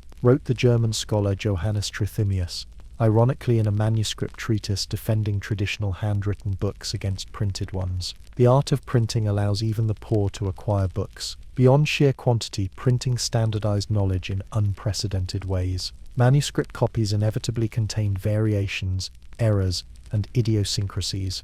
Printed books, though not immune to errors, provided identical texts to readers across Europe, creating a more uniform intellectual foundation. Scientific diagrams, mathematical tables, and anatomical illustrations could be reproduced accurately, advancing fields where precise visual information was crucial. Printing particularly accelerated scientific communication. Natural philosophers could build on each other's work more efficiently when findings circulated widely in standardized form. Medical texts with identical anatomical illustrations allowed consistent training across different universities. Astronomers could share precise observations and calculations, enabling collective verification and refinement of theories. The technology also transformed how people read and thought. Manuscript culture had emphasized memory and oral recitation. With limited access to texts, scholars necessarily internalized material through repetition and mnemonic techniques. Print culture gradually shifted emphasis toward reference and comparison. Readers could now consult multiple sources simultaneously, cross-reference ideas, and construct knowledge through textual comparison rather than memorization. New textual features reflected this shift. Page numbers, indexes, tables of contents, cross-references, and standardized typography all facilitated nonlinear reading and information retrieval. Books became tools for thinking rather than simply repositories of wisdom to be absorbed. As historian Elizabeth Eisenstein observed, print culture enabled a new habit of mind that contemplated the contradictions between texts and tried to reconcile them or decide between them. Religious life felt printing's impact profoundly. The first major printed book had been the Bible, and religious works dominated early publishing, comprising perhaps 75% of all titles before 1500. Printing made scripture and devotional texts accessible to lay people in unprecedented ways, fueling both orthodox piety and heterodox movements. When Martin Luther posted his 95 Theses in 1517, they were quickly translated from Latin, printed in German vernacular editions, and distributed throughout the Holy Roman Empire within weeks. Without printing, the Reformation might have remained a local academic dispute rather than sparking a European-wide religious revolution. Luther himself acknowledged this, writing, "Printing is God's highest and extremest act of grace, whereby the business of the gospel is driven forward."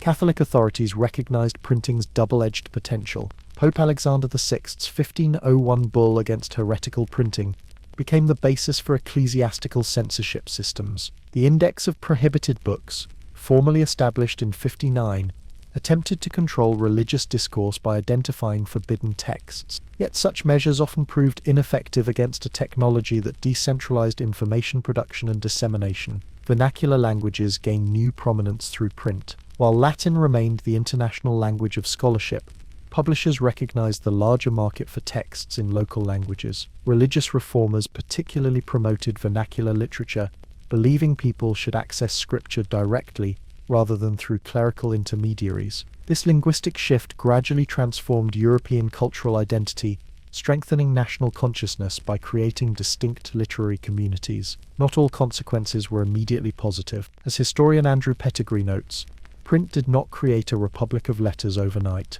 Early printed works often perpetuated medieval errors and superstitions rather than challenging them. Astrological almanacs, sensationalist news reports, and polemical pamphlets flooded the market alongside scholarly works. Information expanded faster than critical methods for evaluating it, a challenge that remains familiar in our own digital information environment. Printing also threatened established authorities and traditional knowledge pathways. Universities initially resisted printed textbooks, preferring manuscript traditions that maintained faculty control over knowledge transmission. Guilds worried about the preservation of trade secrets once technical information circulated in print. These concerns reflected genuine recognition that control over information conferred power that printing was rapidly redistributing. By 1500, the print revolution had transformed Europe's intellectual landscape. The technology enabled Renaissance humanism to flourish beyond elite circles, accelerated scientific communication, facilitated religious reformation and counter-reformation, strengthened vernacular literary traditions, and created new types of public discourse through pamphlets, broadsides, and eventually newsletters and newspapers. Gutenberg himself died in relative obscurity, possibly receiving a small pension from the Archbishop of Mainz in his final years. Unlike Leonardo, Michelangelo, or Raphael, he created no individual masterpieces that bore his name. His legacy lay instead in the millions of books produced using his technology, each one a small testament to his world-changing innovation.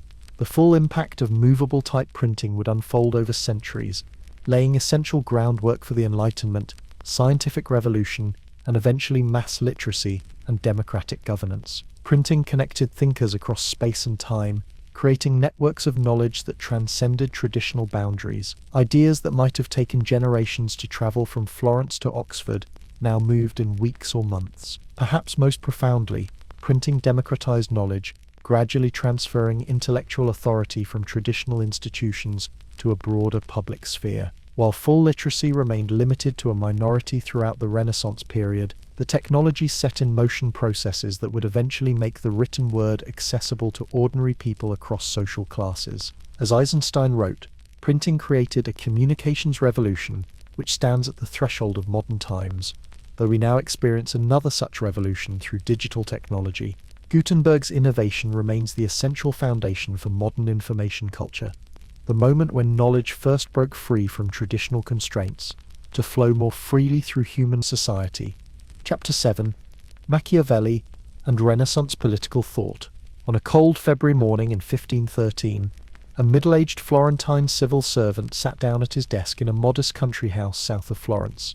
Exiled from the city he had served for 14 years, stripped of position, and briefly tortured on suspicion of conspiracy, Niccolò Machiavelli began writing a small treatise on political power, that would eventually become one of the most influential and notorious books in Western history, The Prince. Since fortune has seen fit to make me incapable of talking about the silk trade or the wool trade or profits or losses, he wrote to a friend, I must talk about affairs of state, and I must either vow to keep silent or talk about that. Machiavelli's fall from government service had been swift and brutal. After the Medici family returned to power in Florence in 1512, ending the Republic, he had served as second chancellor and secretary to the Ten of War. Machiavelli found himself not merely unemployed but suspect, implicated in an anti-Medici conspiracy through a list found in another man's possession. He was imprisoned and subjected to 6 drops of the strappado, a torture where the victim's hands were bound behind his back, and he was dropped repeatedly from a height, dislocating his shoulders. Though eventually released without confession or conviction, Machiavelli was banned from entering Florence's government palace. His career in public service effectively ended. He retreated to his family property at Sant'Andrea in Picosina, where bitter experience transformed into revolutionary political theory. When evening comes, I return home and enter my study, he wrote, describing his exile routine. On the threshold I strip off my muddy, sweaty workday clothes and put on the robes of court and palace, and in this graver dress I enter the antique courts of the ancients, and am welcomed by them, and there I taste the food that alone is mine, and for which I was born, and there I make bold to speak to them and ask the motives of their actions, and they, in their humanity, reply to me. This poignant image, the disgraced diplomat communing with classical political thinkers, captures the Renaissance fusion of ancient wisdom with contemporary experience that would produce Machiavelli's revolutionary insights. Unlike purely academic political theorists, Machiavelli had spent years in the trenches of Renaissance diplomacy, witnessing first-hand the machinations of the Borgias, the failures of the Florentine Republic, the military campaigns of Cesare Borgia, and the tangled international relations of Italian city-states. The prince distilled these observations into a slim volume addressed ostensibly to Lorenzo de' Medici, though likely intended for a broader audience. Unlike previous mirrors for princes that offered idealized moral advice, Machiavelli's treatise confronted political reality with unprecedented bluntness. Many have imagined republics and principalities that never existed at all. Yet the way men live is so far removed from the way they ought to live that anyone who abandons what is for what should be pursues his downfall rather than his preservation. This stark separation between political ideals and political realities represented a revolutionary break from medieval political thought, which had typically framed rulership within Christian moral frameworks. Machiavelli did not reject morality entirely, but subordinated it to political necessity. The prince's primary duty was maintaining power and ensuring state survival, even when this required actions that traditional morality might condemn. His most controversial passages addressed precisely this tension between conventional ethics and political effectiveness. Everyone understands how praiseworthy it is for a prince to keep his word and live with integrity rather than by craftiness. He acknowledged, but immediately continued, nevertheless, experience shows that princes who have accomplished great things have been those who have given their word lightly, who have known how to trick men with their cunning, and who have ultimately overcome those abiding by honest principles. Such statements earned Machiavelli posthumous condemnation. His works were placed on the Catholic Church's index of prohibited books, and centuries of reputation as a teacher of evil. Yet this view oversimplifies his complex, sometimes contradictory thought. The Prince itself contains passages emphasizing the importance of avoiding hatred and contempt, maintaining popular support, and establishing reliable legal foundations. Moreover, the Prince represents only part of Machiavelli's political thinking. His longer work, Discourses on Livy, revealed his admiration for republican government and civic virtue. While the Prince addressed how an individual ruler might establish and maintain power in troubled times, the Discourses explored how republics could foster liberty and citizen participation. Together, these works suggest not moral nihilism, but pragmatic flexibility. Different political circumstances require different approaches. What truly distinguished Machiavelli was his empirical method. Rather than beginning with theological principles or classical authorities, he derived political insights from historical examples and personal observation. I have thought it proper to represent things as they are in real truth, rather than as they are imagined, he declared. This approach paralleled scientific developments of his era, applying empirical investigation to political questions as contemporary anatomists were applying it to human bodies. Machiavelli's innovation reflected broader Renaissance transformations in political thought. Medieval political theory had generally derived legitimate authority from divine order, with kingship modelled on God's relationship to creation. Renaissance thinkers increasingly recognized politics as a distinct sphere with its own principles, not separate from moral questions, but not simply reducible to them either. This shift occurred as Renaissance city-states, particularly in northern Italy, developed distinctive political forms. Venice's complex republican constitution, with its intricate checks and balances, inspired political theorists like Gasparo Contarini to analyze institutional designs that could balance competing interests and protect against tyranny. Florence's republican experiments, alternating with Medici rule, generated intense debate about citizenship, representation, and legitimate authority. Humanist scholars recovered ancient political texts that offered alternatives to medieval models. Aristotle's Politic, translated into Latin in the 13th century, but more widely studied during the Renaissance, presented politics as a practical science concerned with creating conditions for human flourishing. Cicero's Republican writings provided models of civic engagement and constitutional government. These classical sources encouraged thinking about politics in terms of practical effectiveness, rather than solely divine ordination. Leonardo Bruni, Florence's chancellor from 1427 to 1444, exemplified this humanist approach to political thought. His panegyric to the city of Florence celebrated republican liberty, civic participation, and constitutional checks on power. Bruni's translations of Aristotle and Plato made classical political concepts accessible to wider audiences, while his History of the Florentine People interpreted contemporary politics through classical republican lenses. Religious currents also influenced Renaissance political thought in complex ways. Dominican friar Girolamo Savonarola, who briefly dominated Florentine politics in the 1490s, advocated a republican constitution he claimed was divinely inspired, combining democratic elements with strict moral regulation. His movement represented one attempt to reconcile republican governance with Christian principles, an effort cut short by his execution in 1498. Thomas More's Utopia, 1516, published just 3 years after Machiavelli wrote The Prince, but embodying very different sensibilities, imagined an ideal commonwealth based on rational planning, communal property, and religious tolerance. Though superficially opposed to Machiavelli's pragmatism, More's work similarly reflected Renaissance willingness to reimagine political fundamentals, rather than simply accept traditional arrangements. By Machiavelli's lifetime, these various intellectual currents confronted a deteriorating Italian political reality. The French invasion of 1494 had inaugurated decades of foreign intervention, revealing the vulnerability of Italian states despite their cultural and economic vibrancy. Machiavelli's emphasis on effective military power and political unity directly responded to this crisis, which eventually culminated in the devastating sack of Rome in 1527 and the loss of Italian independence for centuries. Machiavelli himself never regained political influence. Though eventually permitted to enter Florence again, he remained largely excluded from government, finding outlet for his talents instead in historical writing. Plays like Madrigals, a brilliant satirical comedy, and military theory. When the Medici were again expelled in 1527, and the Republic briefly restored, Machiavelli's previous service to the Medici made him suspect to the new regime. He died that same year, his revolutionary political ideas still largely unpublished. The Prince was first published posthumously in 1532, 5 years after his death. Its initial reception was relatively modest, but over subsequent decades it gradually gained recognition, often negative, as a uniquely unsentimental analysis of political power. By the late 16th century, Machiavellian had become a pejorative term for amoral cunning, a reputation that persists in popular usage today.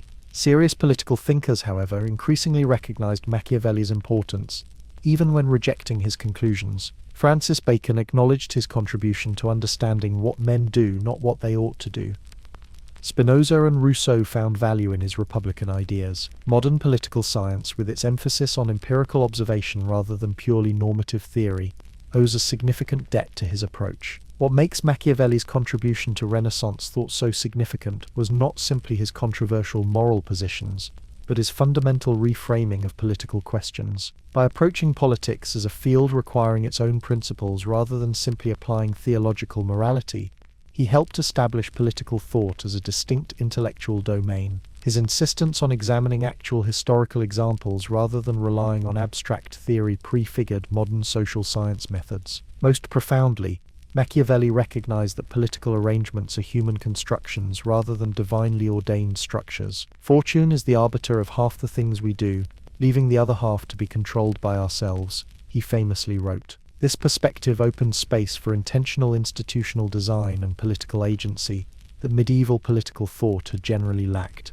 Renaissance political thinking, exemplified by but not limited to Machiavelli, thus represents a crucial step toward modern conceptions of politics as a sphere where human choices and institutional arrangements fundamentally matter.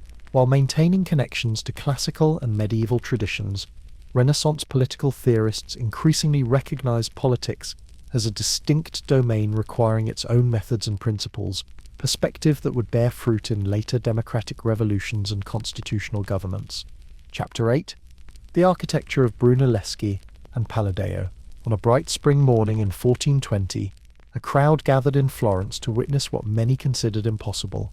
The massive octagonal drum of the Cathedral Santa Maria del Fiore had stood unfinished for decades, its gaping opening to the sky, a testament to technical challenges that had stymied the city's finest minds. Now a goldsmith-turned-architect named Filippo Brunelleschi proposed to cap this vast space with a double-shelled dome that would rise higher than any built since antiquity, all without the traditional wooden centering that supported such structures during construction. As workers began to implement Brunelleschi's revolutionary techniques, they were participating in an architectural renaissance that would transform the European urban landscape. Renaissance architecture would reinterpret classical forms through the lens of humanist values, developing new approaches to proportion, perspective, and urban planning that reflected the period's vision of rational order and human dignity. Brunelleschi's dome represents the perfect starting point for understanding this architectural revolution. Born in 1377 to a notary father, the young Filippo initially trained as a goldsmith and sculptor. His early career reached a defining moment in 1401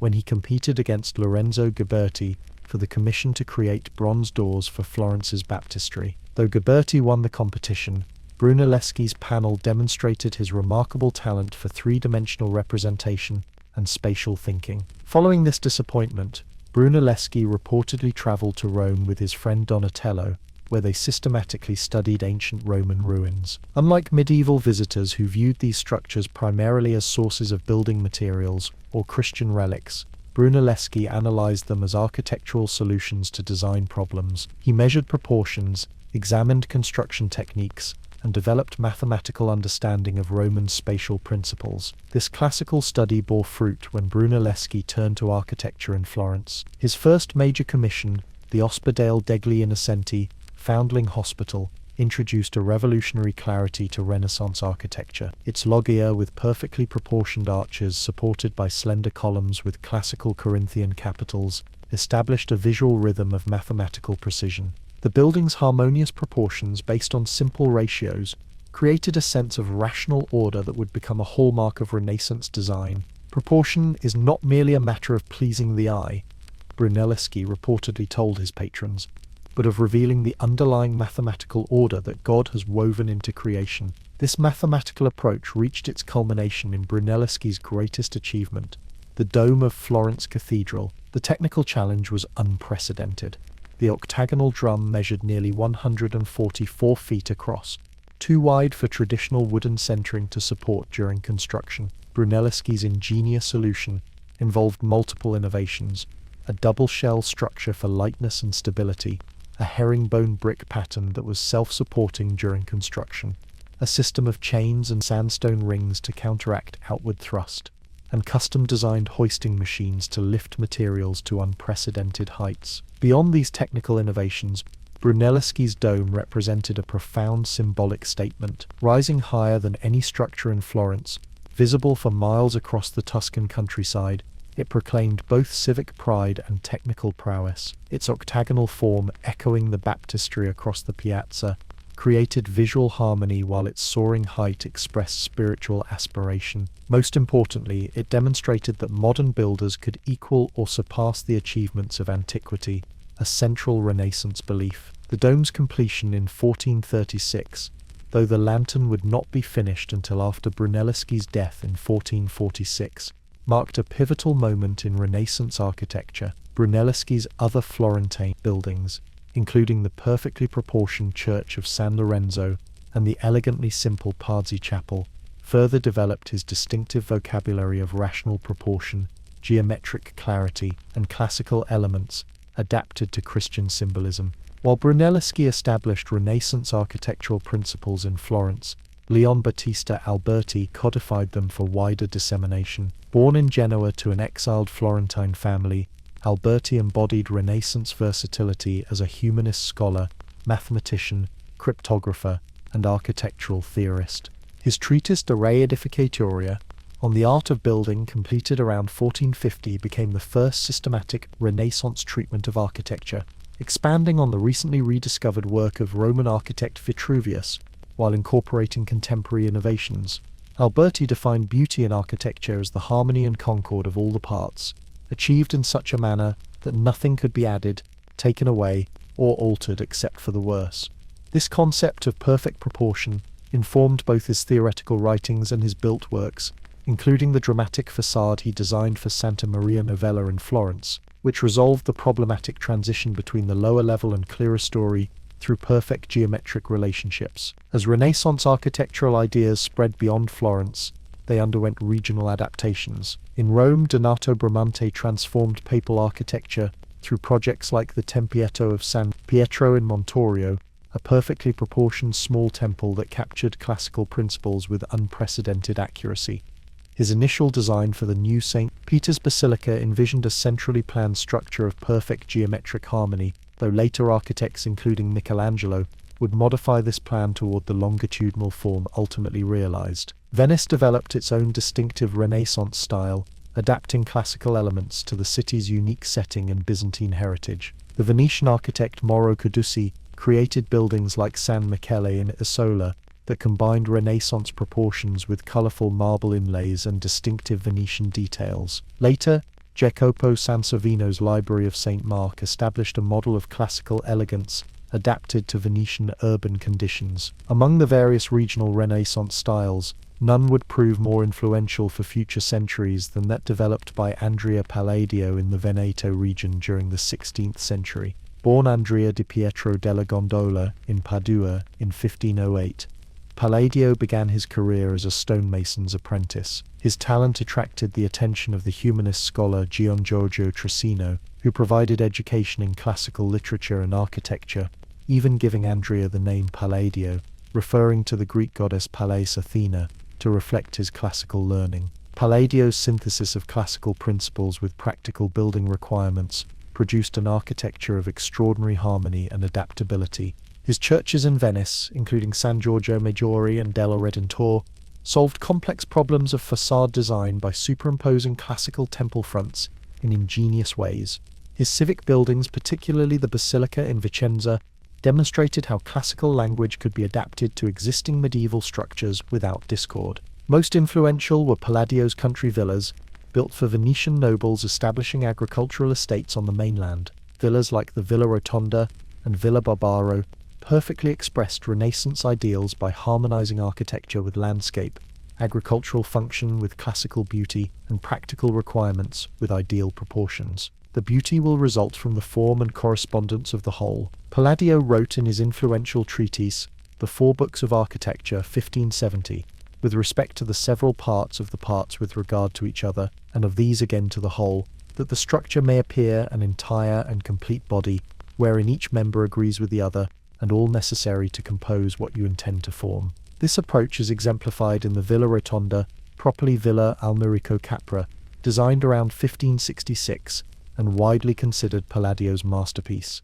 Built on a hilltop near Vicenza, this perfectly symmetrical building features identical porticos on all four sides, each resembling a classical temple front with steps leading up to columns supporting a triangular pediment. The central space rises into a dome, creating a perfect integration of Roman temple forms with practical country house functions. Unlike Brunelleschi's technically challenging dome or Michelangelo's dramatic architectural innovations, Palladio's genius lay in creating a versatile system of proportions and elements that could be adapted to various requirements while maintaining harmony. His buildings derive beauty not from ornamental richness but from perfect proportional relationships, clear hierarchy of elements, and precise response to site conditions. Architecture is a science, he wrote, arising out of many other sciences and adorned with much and varied learning. Palladio's influence extended far beyond his own buildings through the four books of architecture, which became perhaps the most influential architectural treatise ever published. Translated into many languages and widely disseminated, this illustrated guide provided both theoretical principles and practical models that architects could adapt to local conditions. Through this text, Palladian classicism shaped architecture in Britain, America, Russia, and throughout continental Europe well into the 19th century. Thomas Jefferson, designing Monticello and the University of Virginia, explicitly drew on Palladian principles. English country houses from Chiswick to Kedleston Hall adapted Palladian models to British traditions and climate. Even in distant St. Petersburg, Palladio's influence shaped the classical elegance of imperial Russian architecture. What makes Renaissance architecture so distinctive and influential? Beyond specific forms or proportional systems, it represented a fundamental shift in how buildings were conceived and experienced. Medieval architecture had often grown organically, with successive additions reflecting changing needs and styles. Renaissance architects increasingly approached buildings as unified compositions, where every element related proportionally to the whole according to rational principles. This approach reflected broader Renaissance values, the belief in rational order, the revival of classical learning, and a new emphasis on human perspective. Renaissance buildings were designed to be comprehensible to the human observer, with proportions that related to the human body and perspectives that acknowledged the viewer's experience of space. As Alberti wrote, "Beauty is that reasoned harmony of all the parts within a body, so that nothing may be added, taken away, or altered, but for the worse." The legacy of Renaissance architecture extends beyond specific buildings to a way of thinking about space,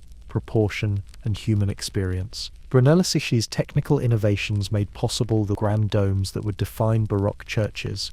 Alberti's systematic approach to architectural beauty influenced generations of theoretical writing. Palladio's adaptable classical language proved remarkably versatile across vastly different cultural contexts. Perhaps most importantly, Renaissance architecture demonstrated how cultural revival need not mean simple imitation. Though deeply inspired by classical models, architects like Brunelleschi and Palladio created buildings that responded to contemporary needs, local conditions, and Christian symbolism while maintaining classical principles. Their work reminds us that the most vital cultural revivals don't merely reproduce the past, but reinterpret it for present circumstances, a lesson as relevant today as it was in 15th century. Florence. Chapter 9. Renaissance Science. Copernicus and the Heavens. In the spring of 1543, as he lay on his deathbed in the Polish town of Frombork, a 70-year-old canon of the Catholic Church received the first printed copy of his life's work. Nicholas Copernicus, who had delayed publishing his revolutionary astronomical theory for decades, finally held in his failing hands De Revolutionibus Orbium Coelestium, on the revolutions of the celestial spheres, the book that would transform humanity's conception of its place in the cosmos. Whether Copernicus was conscious enough to appreciate this moment remains uncertain. According to legend, the book was placed in his hands on the very day he died, May 24th, 1543. What is certain is that this modest cleric had set in motion an intellectual revolution whose implications would unfold over the following centuries, challenging not just astronomical calculations but humanity's entire worldview. The Copernican revolution represents one dramatic example of how Renaissance thinking transformed science. While artistic and literary achievements often dominate our image of the Renaissance, the period equally witnessed profound developments in understanding the natural world. Renaissance scientists, though they wouldn't have used that term,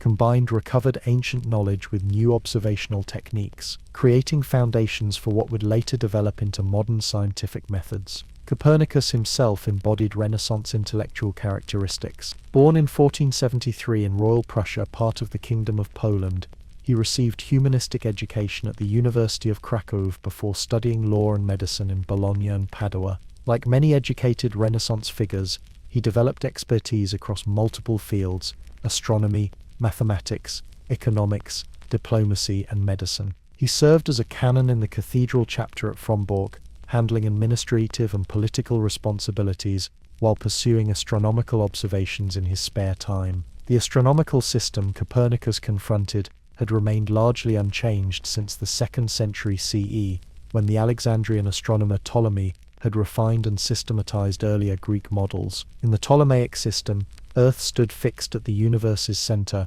while the sun, moon, planets, and stars revolved around it in complex combinations of circular motions. To account for observed planetary movements, particularly the puzzling retrograde motions when planets appear to reverse direction temporarily, Ptolemy employed ingenious geometric devices, including epicycles, circles upon circles, and equants, mathematical points from which motion appears uniform. This geocentric model, aligned with both common sense, the Earth certainly feels stationary, and religious interpretations that placed humanity at creation's center. It predicted celestial positions adequately for agricultural calendars, religious feast calculations, and basic navigation. But for those deeply engaged with astronomical mathematics, the system's complexity seemed increasingly problematic.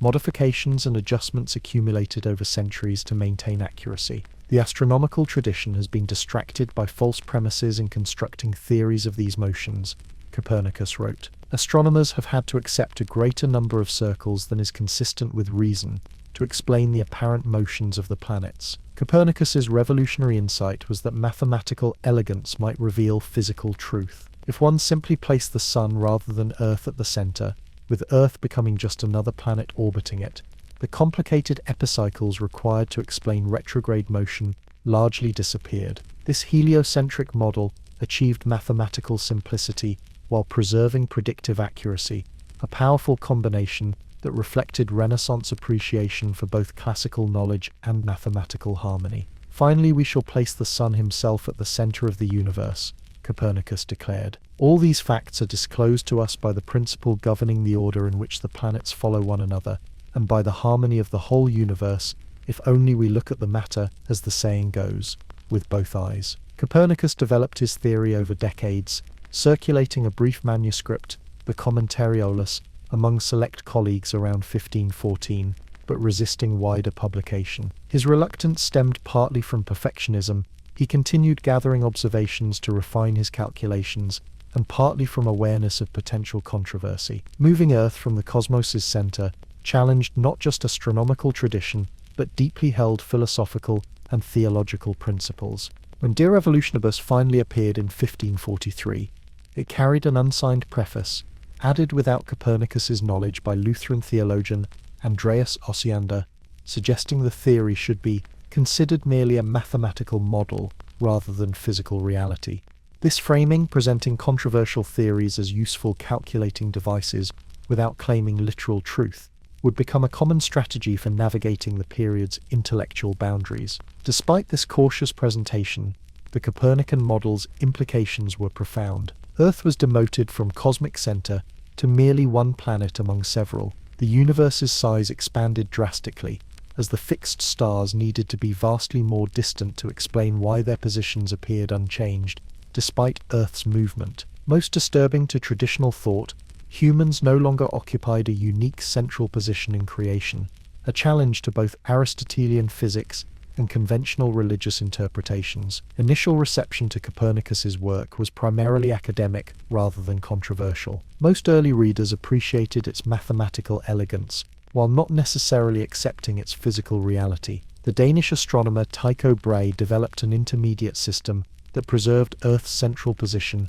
while placing other planets in solar orbit. Johannes Kepler would later refine the Copernican model by replacing perfect circles with elliptical orbits, achieving even greater predictive accuracy. Only when Galileo Galilei vigorously promoted heliocentrism as physical reality rather than mathematical convenience, and explicitly connected it to controversial methods of biblical interpretation, did the theory generate significant religious opposition. By then, over half a century had passed since Copernicus's death. Copernicus's work exemplified broader Renaissance approaches to natural knowledge. Like other Renaissance thinkers, he revered ancient authorities while being willing to challenge them when evidence warranted. He valued mathematical harmony and elegance as guides to physical truth. He combined theoretical reasoning with empirical observation, though his observational tools remained relatively simple. Similar approaches transformed other scientific fields during the Renaissance.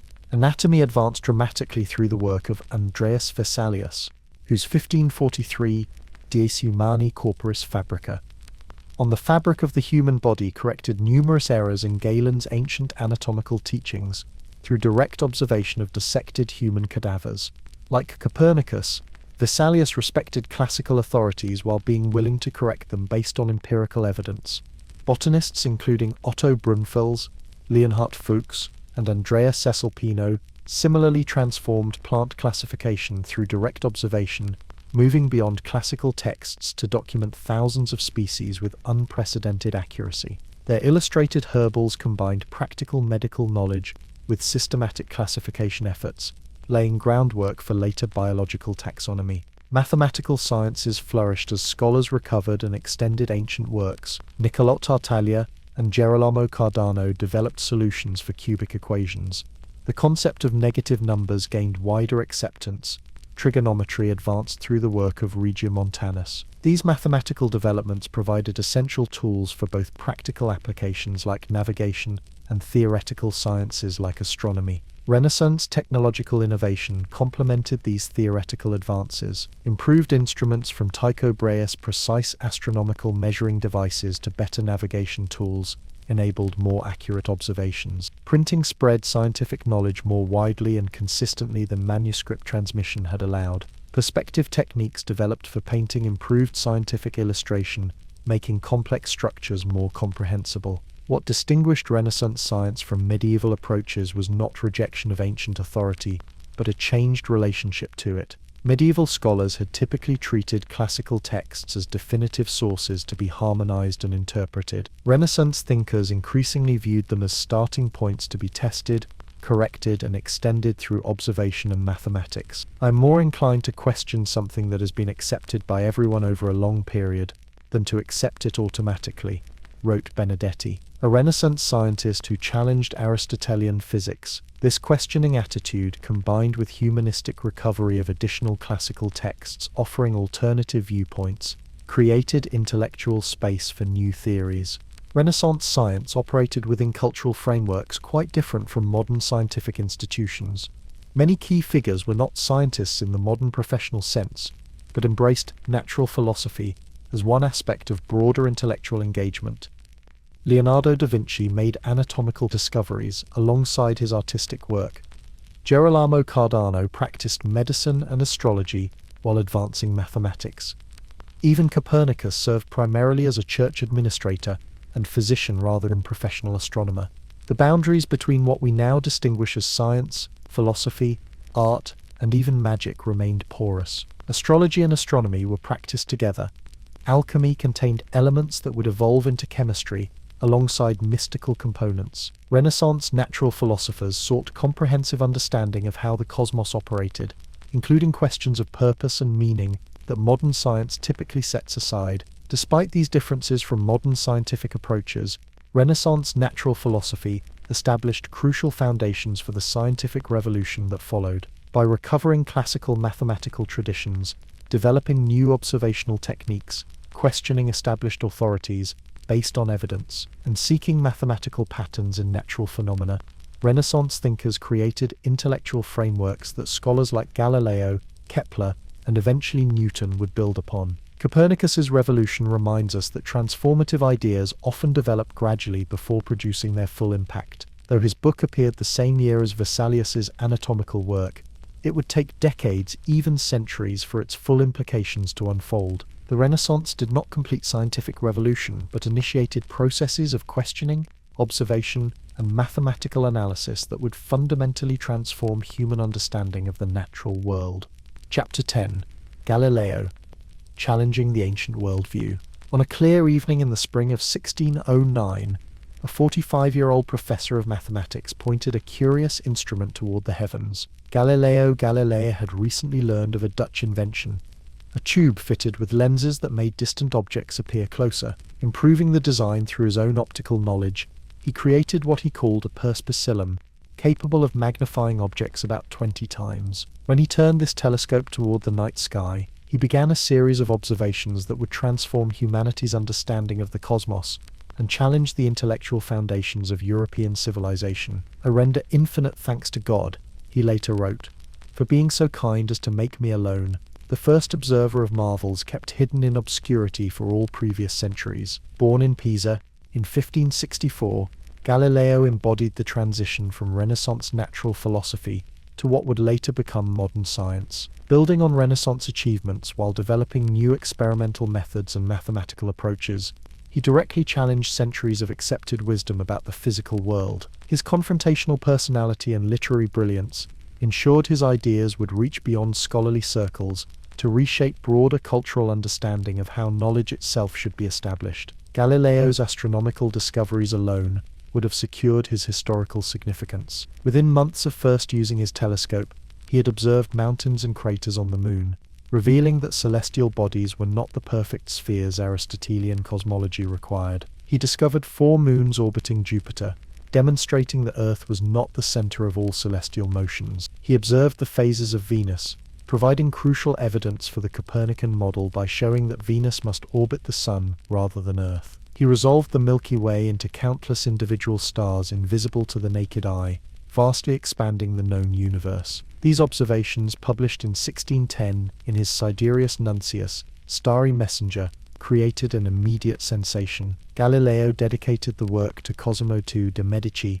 Grand Duke of Tuscany, even naming Jupiter's newly discovered moons the Medicean stars in a successful bid for patronage. Within months he had secured a position as court mathematician and philosopher in Florence, freeing him from teaching duties to focus on research. Yet Galileo's telescopic discoveries formed just one aspect of his revolutionary work. While teaching mathematics at Padua, 1592 to 1610, he had conducted extensive investigations into motion, developing experimental methods to study falling bodies, pendulums, and projectiles. These studies directly challenged Aristotelian physics, which had dominated European natural philosophy for centuries. According to Aristotle, heavier objects fell faster than lighter ones. Motion required continuous force. Celestial bodies followed different physical laws than terrestrial ones. Through careful experiments and mathematical analysis, Galileo demonstrated that these principles were simply wrong. Objects of different weights fell at the same rate when air resistance was accounted for. Once set in motion, objects continued moving unless impeded. The same physical laws governed both heaven and earth. In Questions of Science, Galileo wrote, "The authority of 1,000 is not worth the humble reasoning of a single individual." This commitment to empirical evidence and mathematical reasoning over traditional authority formed the core of Galileo's methodology. While Renaissance thinkers had increasingly questioned ancient authorities based on new observations, Galileo went further by systematically developing experimental methods to test theoretical predictions. He combined mathematics, experiment, and theoretical reasoning in ways that anticipated modern scientific approaches. Galileo's challenge to established cosmology inevitably generated theological controversy.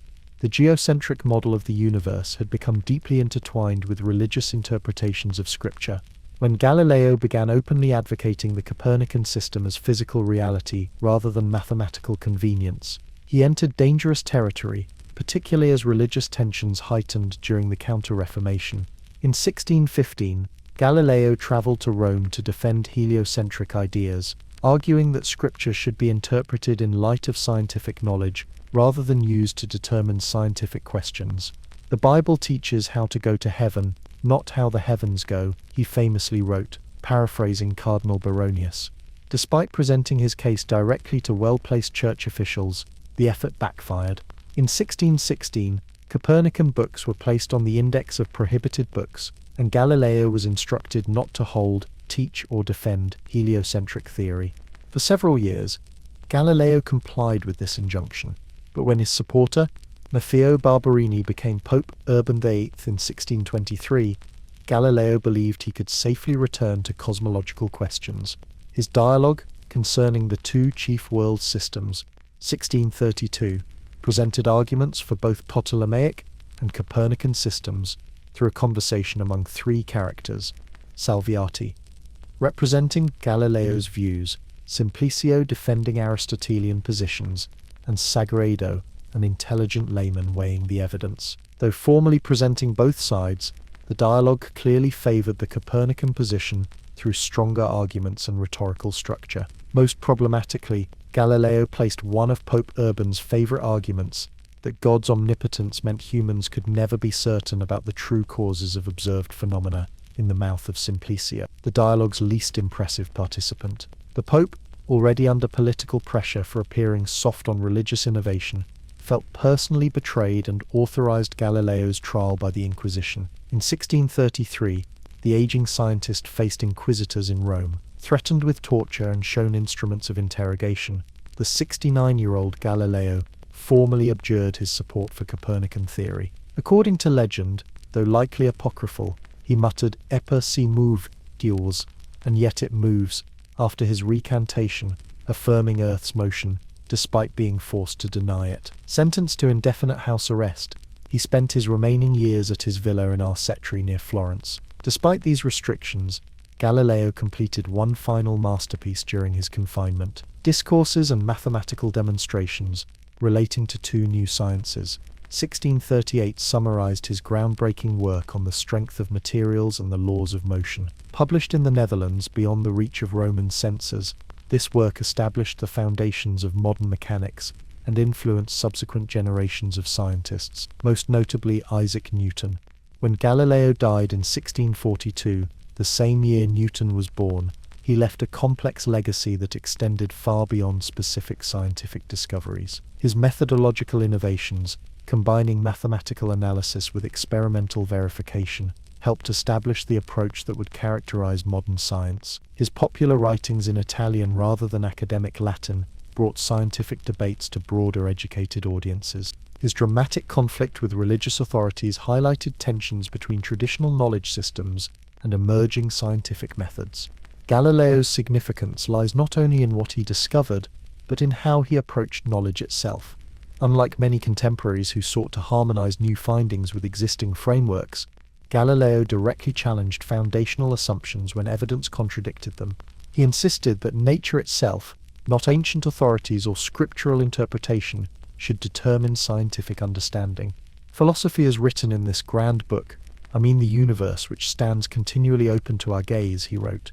It is written in the language of mathematics, and its characters are triangles, circles, and other geometric figures, without which it is humanly impossible to understand a single word of it. This mathematical approach to nature represented a significant departure from Renaissance natural philosophy, which had often focused on discovering purposes and qualities in natural phenomena. Galileo instead emphasized quantifiable aspects like position, motion, and mass, setting aside questions about ultimate purposes or essential qualities as beyond scientific reach. This methodological shift toward mathematical description of measurable properties would prove enormously productive in subsequent scientific development. Galileo's conflict with the Church has often been oversimplified as a straightforward battle between science and religion. The historical reality was more complex. Many Catholic clergy, including Jesuit astronomers, accepted Copernican principles as mathematical tools while questioning their physical reality. Galileo himself remained devoutly Catholic throughout his life, seeing no fundamental contradiction between religious faith and scientific investigation when properly understood. The deeper conflict involved competing authorities for knowledge about the natural world. Should understanding come primarily from ancient texts, theological interpretation, or direct investigation of nature itself, Galileo insisted that in matters of physical science, observation, experiment, and mathematical analysis should take precedence over textual authority or philosophical tradition.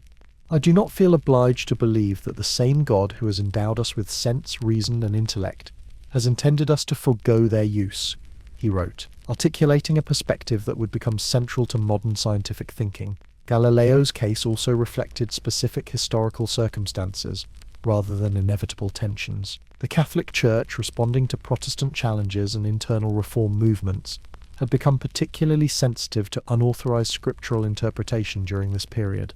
Galileo's confrontational personality and political miscalculations exacerbated these tensions. Had he presented his ideas more cautiously or in a different historical moment, the outcome might have differed significantly. The myth of Galileo as scientific martyr emerged largely during Enlightenment conflicts between reason and tradition. While this narrative captures important aspects of his significance, it oversimplifies the historical complexity of his case and the genuine intellectual challenges his work presented to existing worldviews. Moving Earth from the universe's center required reconstructing physics, cosmology, and certain aspects of scriptural interpretation, a revolutionary project that understandably generated resistance. Galileo's work represents a pivotal moment in the emergence of modern scientific thinking. While building on Renaissance achievements in mathematics, observation, and classical learning, he pushed beyond Renaissance approaches through systematic experimentation, mathematical precision, and willingness to overturn fundamental assumptions when evidence required. His insistence that natural phenomena should be understood through observation and mathematical analysis, rather than appeals to authority, anticipated core principles of scientific methodology. At the same time, Galileo carried forward Renaissance humanism's belief in human intellectual capacity and its appreciation for mathematical harmony in nature. His literary brilliance, the dialogues that made complex ideas accessible to non-specialists, the rhetorical skill that presented revolutionary concepts in persuasive form, reflected Renaissance appreciation for effective communication across disciplinary boundaries. In this sense, Galileo stands as a transitional figure, completing the Renaissance project of recovering and extending classical knowledge, while simultaneously helping establish methodological approaches that would define post-Renaissance science. His telescope revealed previously unseen celestial wonders. His experiments established new principles of motion. His mathematics provided tools for describing natural phenomena. But perhaps most importantly, his insistence on evidence over authority helped establish a fundamental principle that nature itself, not human institutions or ancient texts, should serve as the final arbiter of scientific truth.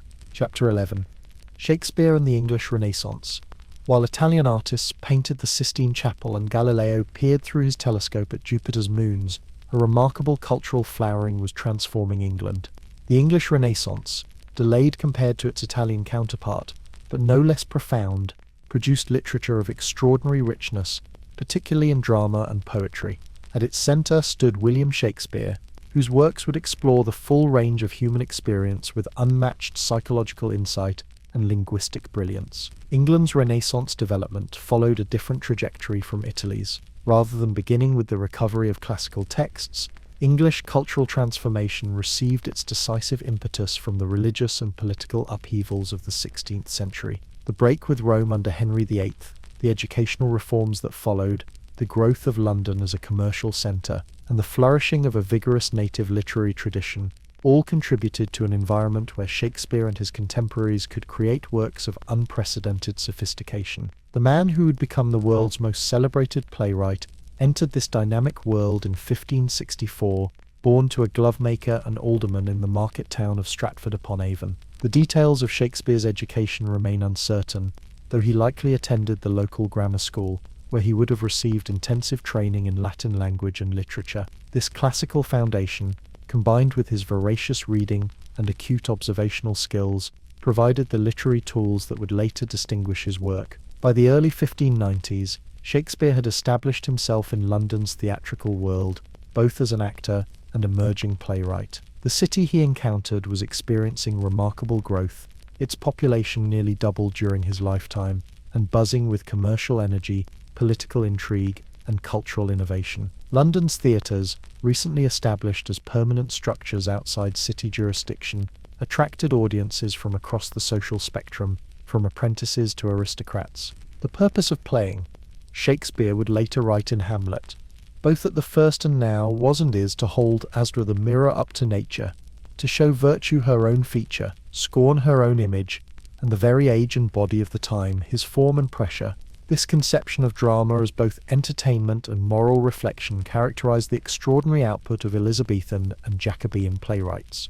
Christopher Marlowe, Thomas Kidd, Ben Jonson, John Webster, Thomas Middleton, and others joined Shakespeare in creating dramatic works of remarkable variety and depth.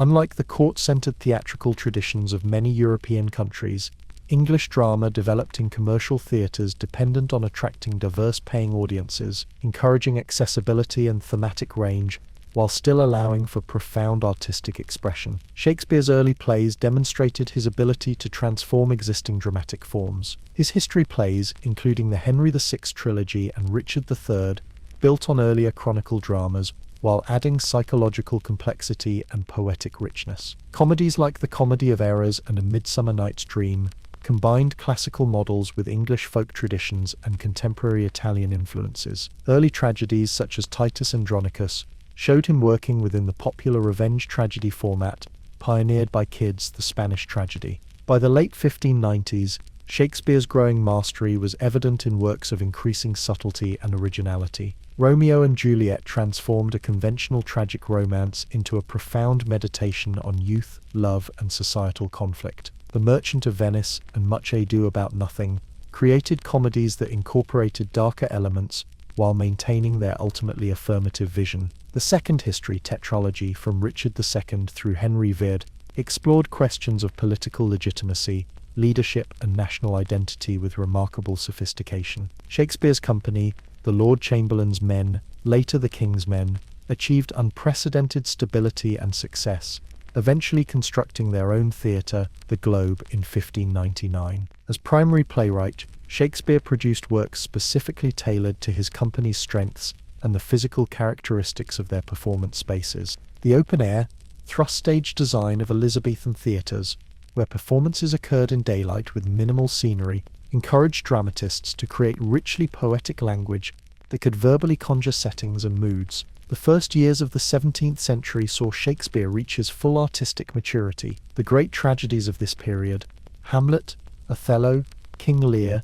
and Macbeth, plumbed the depths of human experience with unmatched psychological insight. These plays presented protagonists of extraordinary complexity, confronting fundamental questions of existence, morality, and identity. Hamlet's to be or not to be soliloquy exemplifies Shakespeare's ability to encapsulate profound philosophical questions in language that remains immediately accessible and emotionally resonant centuries later. Shakespeare was above all else a master psychologist, wrote literary critic Harold Bloom. He invented human personality as we continue to know and value it. This psychological depth extended beyond his tragic protagonists to encompass hundreds of vividly realized secondary characters, from the philosophical melancholy of Juck in As You Like It, to the tragic dignity of Cordelia in King Lear, to the comic vitality of Falstaff across multiple history plays. Shakespeare's later works, including Antony and Cleopatra, The Winter's Tale, and The Tempest, pushed theatrical conventions in new directions. These plays combined elements of tragedy and comedy, incorporated spectacular effects and mask-like sequences, and often featured themes of reconciliation and forgiveness after suffering. The Tempest, widely considered his farewell to the stage, explores questions of artistic creation itself through the figure of Prospero, a magician who orchestrates the play's events before relinquishing his powers. What made Shakespeare's achievement possible was not just individual genius, but the remarkable cultural environment of English Renaissance. The educational reforms of the 16th century had created widespread literacy among the middle classes, providing both audiences for theatrical works and a pool of university-educated writers who brought classical learning to popular entertainment. The commercial theatre system supported professional playwrights, while encouraging artistic innovation to attract audiences. Royal patronage provided both financial support and protection from religious authorities who viewed theatres with suspicion. The English language itself was experiencing unprecedented development during this period.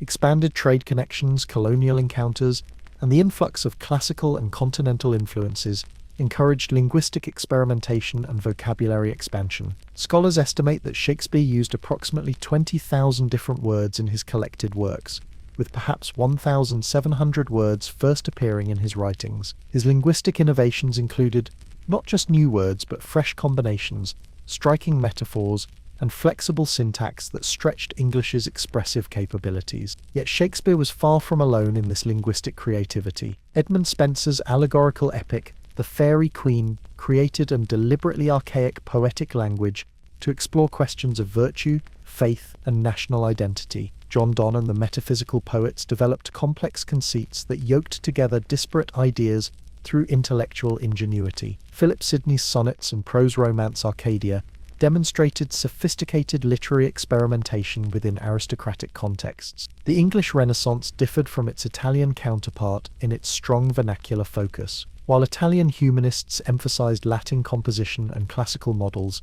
English writers more readily adapted classical learning to native linguistic and literary traditions. This synthesis created works that combined Renaissance intellectual sophistication with distinctively English characteristics: humor, individualism, and moral seriousness, leavened with ironic awareness. Shakespeare's cultural afterlife reveals much about the English Renaissance's distinctive character. Unlike Italian Renaissance figures who were immediately recognized as transformative, Michelangelo was acknowledged as artistic genius in his lifetime.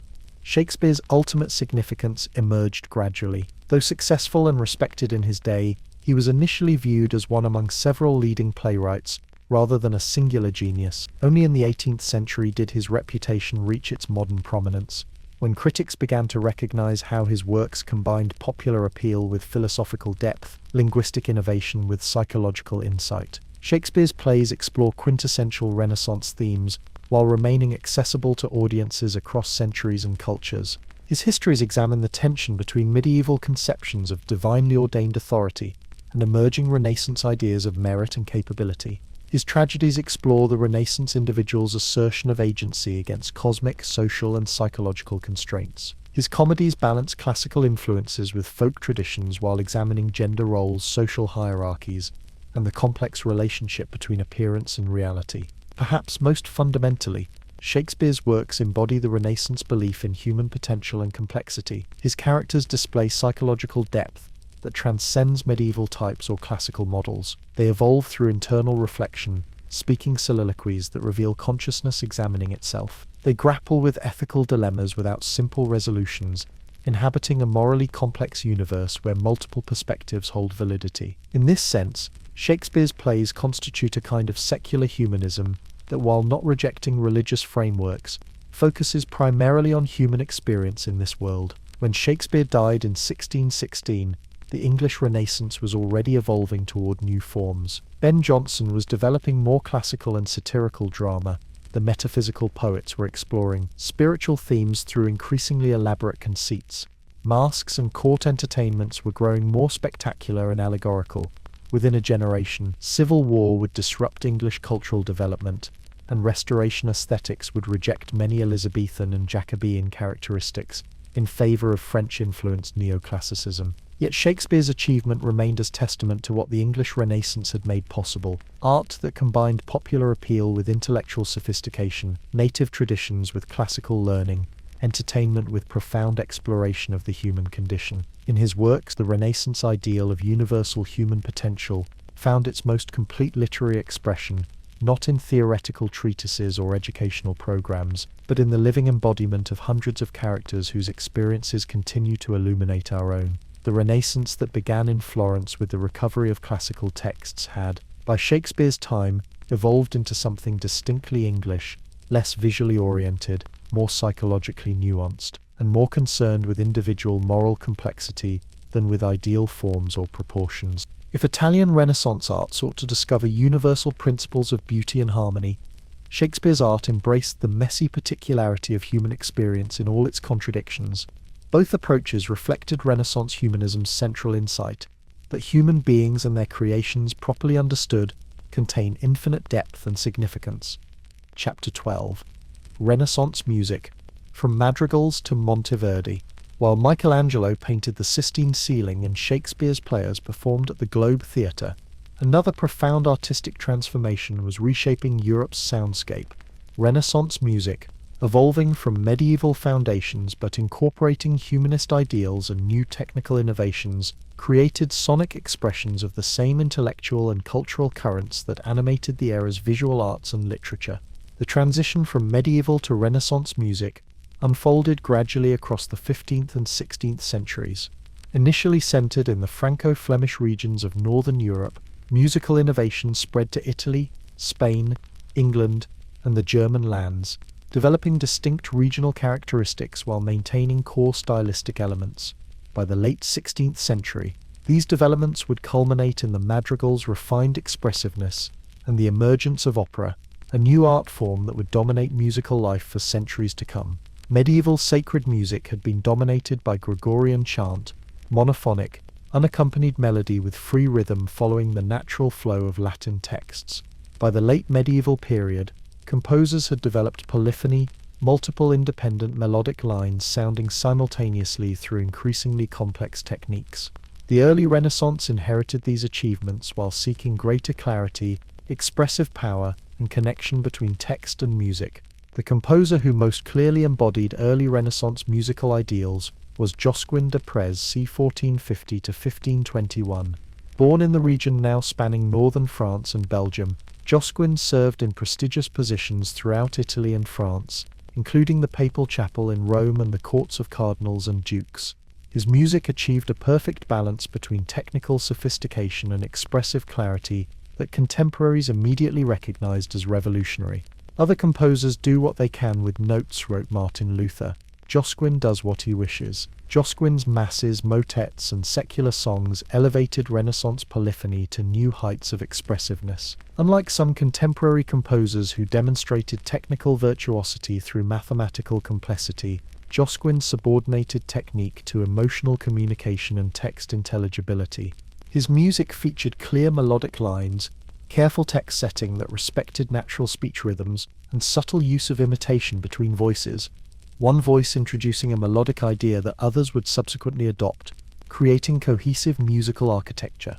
The medium that most distinctively embodied Renaissance musical aesthetics was the madrigal, a secular vocal composition typically for 4 to 6 voices, setting poetry in vernacular language rather than Latin. Originating in Italy in the early 16th century, the madrigal became the perfect vehicle for expressing humanist ideals through music, using sophisticated compositional techniques to illuminate poetic meaning and emotion. Early Italian madrigalists, including Jacques Arcadelt and Adrian Willer, established the form's basic characteristics: imitative counterpoint where voices echo each other's melodic ideas, careful attention to poetic structure, and musical devices that reflected textual imagery. As the form developed, composers became increasingly adventurous in their text painting, creating musical effects that illustrated specific words or images, harmonic language, and emotional expressiveness. By mid-century, Cipriano de Rore and Orlando di Lasso were pushing the madrigal toward greater chromatic daring and emotional intensity. Their works used unexpected harmonies, dissonances, and melodic intervals to express passionate emotions, particularly the exquisite suffering of unrequited love so common in Renaissance poetry. This expressiveness reflected broader Renaissance interests in exploring the full range of human emotional experience. The madrigal reached its peak sophistication in the works of Carlo Gesualdo and Luca Marenzio in the late 16th century. An aristocrat whose murder of his unfaithful wife and her lover has often overshadowed his musical achievements, wrote madrigals of extraordinary harmonic boldness, with chromaticism and dissonance that wouldn't become common in Western music until the late 19th century. Marenzio, known as the sweetest swan of Italy, created madrigals of exquisite beauty and refined text painting, earning international fame during his lifetime. When the madrigal spread beyond Italy, it developed distinctive regional characteristics. In England, composers including Thomas Morley, John Wilbye, and Thomas Weelkes adapted the form to English poetry and taste, creating lighter, more accessible works alongside sophisticated compositions that rivaled their Italian models. The English madrigal school flourished particularly during Elizabeth I's reign, part of the broader cultural flowering that produced Shakespeare's plays and Spenser's poetry. Sacred music underwent parallel developments during the Renaissance. The Catholic Church's early humanist popes patronized composers like Guillaume Dufay, whose music for papal ceremonies combined mathematical proportion with expressive beauty. The grand architectural spaces of Renaissance churches required music that could fill them with appropriate majesty, leading to the development of polychoral techniques, where multiple choir groups would sing antiphonally, responding to each other from different locations. This tradition reached its height in the works of Giovanni Pierluigi da Palestrina, c. 1525 to 1594, whose music for Roman churches exemplified Renaissance ideals of balance, clarity, and controlled expressivity. Legend claims that Palestrina's Pope Marcellus Mass saved polyphonic church music during the Counter-Reformation Council of Trent, when some church officials advocated returning to simpler chant to ensure text intelligibility. Whether or not this specific story is true, Palestrina's style, with its perfect balance between contrapuntal sophistication and textual clarity, became the model for Catholic Church music for centuries. The Protestant Reformation created different trajectories for sacred music in Reformed territories. Martin Luther, himself a talented musician, advocated congregational singing in vernacular languages rather than Latin chant performed by clergy. The Lutheran chorale tradition developed sophisticated harmonizations of hymn tunes by composers like Johann Walter and Michael Praetorius, while maintaining the principle that music should serve textual understanding rather than display compositional virtuosity for its own sake. Instrumental music, though less documented than vocal genres, underwent significant development during the Renaissance. Court musicians performed dance suites for aristocratic entertainment. Civic wind bands accompanied public ceremonies. Keyboard players developed new techniques for organs and early harpsichords. Instrumental music began gradually emerging from its primarily functional role, accompanying dance, ceremonies, or vocal music toward independent artistic expression. Publications of instrumental music increased dramatically with the development of music printing in the early 16th century. Ottaviano Petrucci's revolutionary system for printing polyphonic music, first demonstrated in 1501, allowed wider dissemination of complex compositions. Later innovations by Pierre Attaignant and others made printed music more affordable and accessible, facilitating the spread of musical styles across Europe and preserving works that might otherwise have been lost. These technical and artistic developments culminated in the revolutionary work of Claudio Monteverdi, 1567 to 1643, whose career bridged the late Renaissance and early Baroque periods. Trained in Renaissance polyphonic traditions, Monteverdi gradually developed what he called the seconda pratica, second practice, a new approach that subordinated traditional contrapuntal rules to emotional expression, particularly through innovative text setting and bold harmonies. Monteverdi's Madrigals trace this evolution, from early works in traditional style to later compositions that stretched Renaissance practices to their expressive limits. His 8 books of madrigals, published between 1587 and 1638, document both his personal stylistic development and the broader transition from Renaissance to Baroque aesthetics. Most revolutionary was Monteverdi's contribution to opera's birth around 1600, drawing on Renaissance scholarly attempts to recreate ancient Greek drama, which humanists believed had been sung rather than spoken. A group of Florentine intellectuals and musicians developed a new type of solo singing they called monody, a single melodic line with simple accompaniment that could express text with unprecedented clarity and emotional impact. Monteverdi's L'Orfeo, 1607, though not the first opera, represented the form's first undisputed masterpiece. Combining the new monodic style with his mastery of Renaissance polyphony, instrumental color, and dramatic pacing, Monteverdi created a work that simultaneously fulfilled Renaissance humanist aspirations and pointed toward Baroque emotional intensity. The transition from Renaissance to Baroque music around 1600 paralleled shifts in other arts as the balanced clarity of high Renaissance aesthetics yielded to more dynamic, emotionally charged expression. Yet this transition represented evolution rather than rejection. Baroque composers built on Renaissance achievements in harmony, counterpoint, and text-music relationships, while developing new genres and expressive techniques. Renaissance music's enduring significance lies in its perfect balance between intellectual sophistication and emotional expression, technical complexity and sensuous beauty. Like the period's visual arts and literature, Renaissance music reflected humanist ideals through its attention to textual meaning, its exploration of human emotions, and its integration of mathematical proportion with expressive communication. Through their innovative compositions, Renaissance musicians created sonic expressions of the same intellectual, cultural currents that animated Leonardo's paintings and Shakespeare's plays, a testament to the period's remarkable integration of artistic disciplines in service of a comprehensive vision of human creativity and expression. Chapter 13. The Renaissance Woman, Isabella d'Este and Artemisia Gentileschi. When discussing the Renaissance, History is often focused primarily on the achievements of men, Leonardo's paintings, Machiavelli's political theories, Galileo's discoveries. Yet women too participated in this cultural awakening, sometimes as patrons who shaped artistic development, sometimes as creators who overcame significant barriers to produce remarkable work. Their stories reveal both the limitations gender imposed during this period and the extraordinary ways certain women transcended those limitations to leave lasting legacies. No Renaissance woman better exemplified the power of patronage and cultural influence than Isabella d'Este, Marchioness of Mantua, 1474 to 1539. Born into the distinguished Este family of Ferrara and married at 16 to Francesco Gonzaga, ruler of nearby Mantua, Isabella received an exceptional humanist education unusual for women of her time. Fluent in Latin and Greek, well-versed in classical literature, and trained in music and dance, she embodied Renaissance ideals of cultivated refinement. Once established in Mantua, Isabella created a court that became one of Renaissance Italy's most vibrant cultural centers. In her private studiolo, study and grotta treasure room, she assembled an extraordinary collection of ancient artifacts, contemporary art,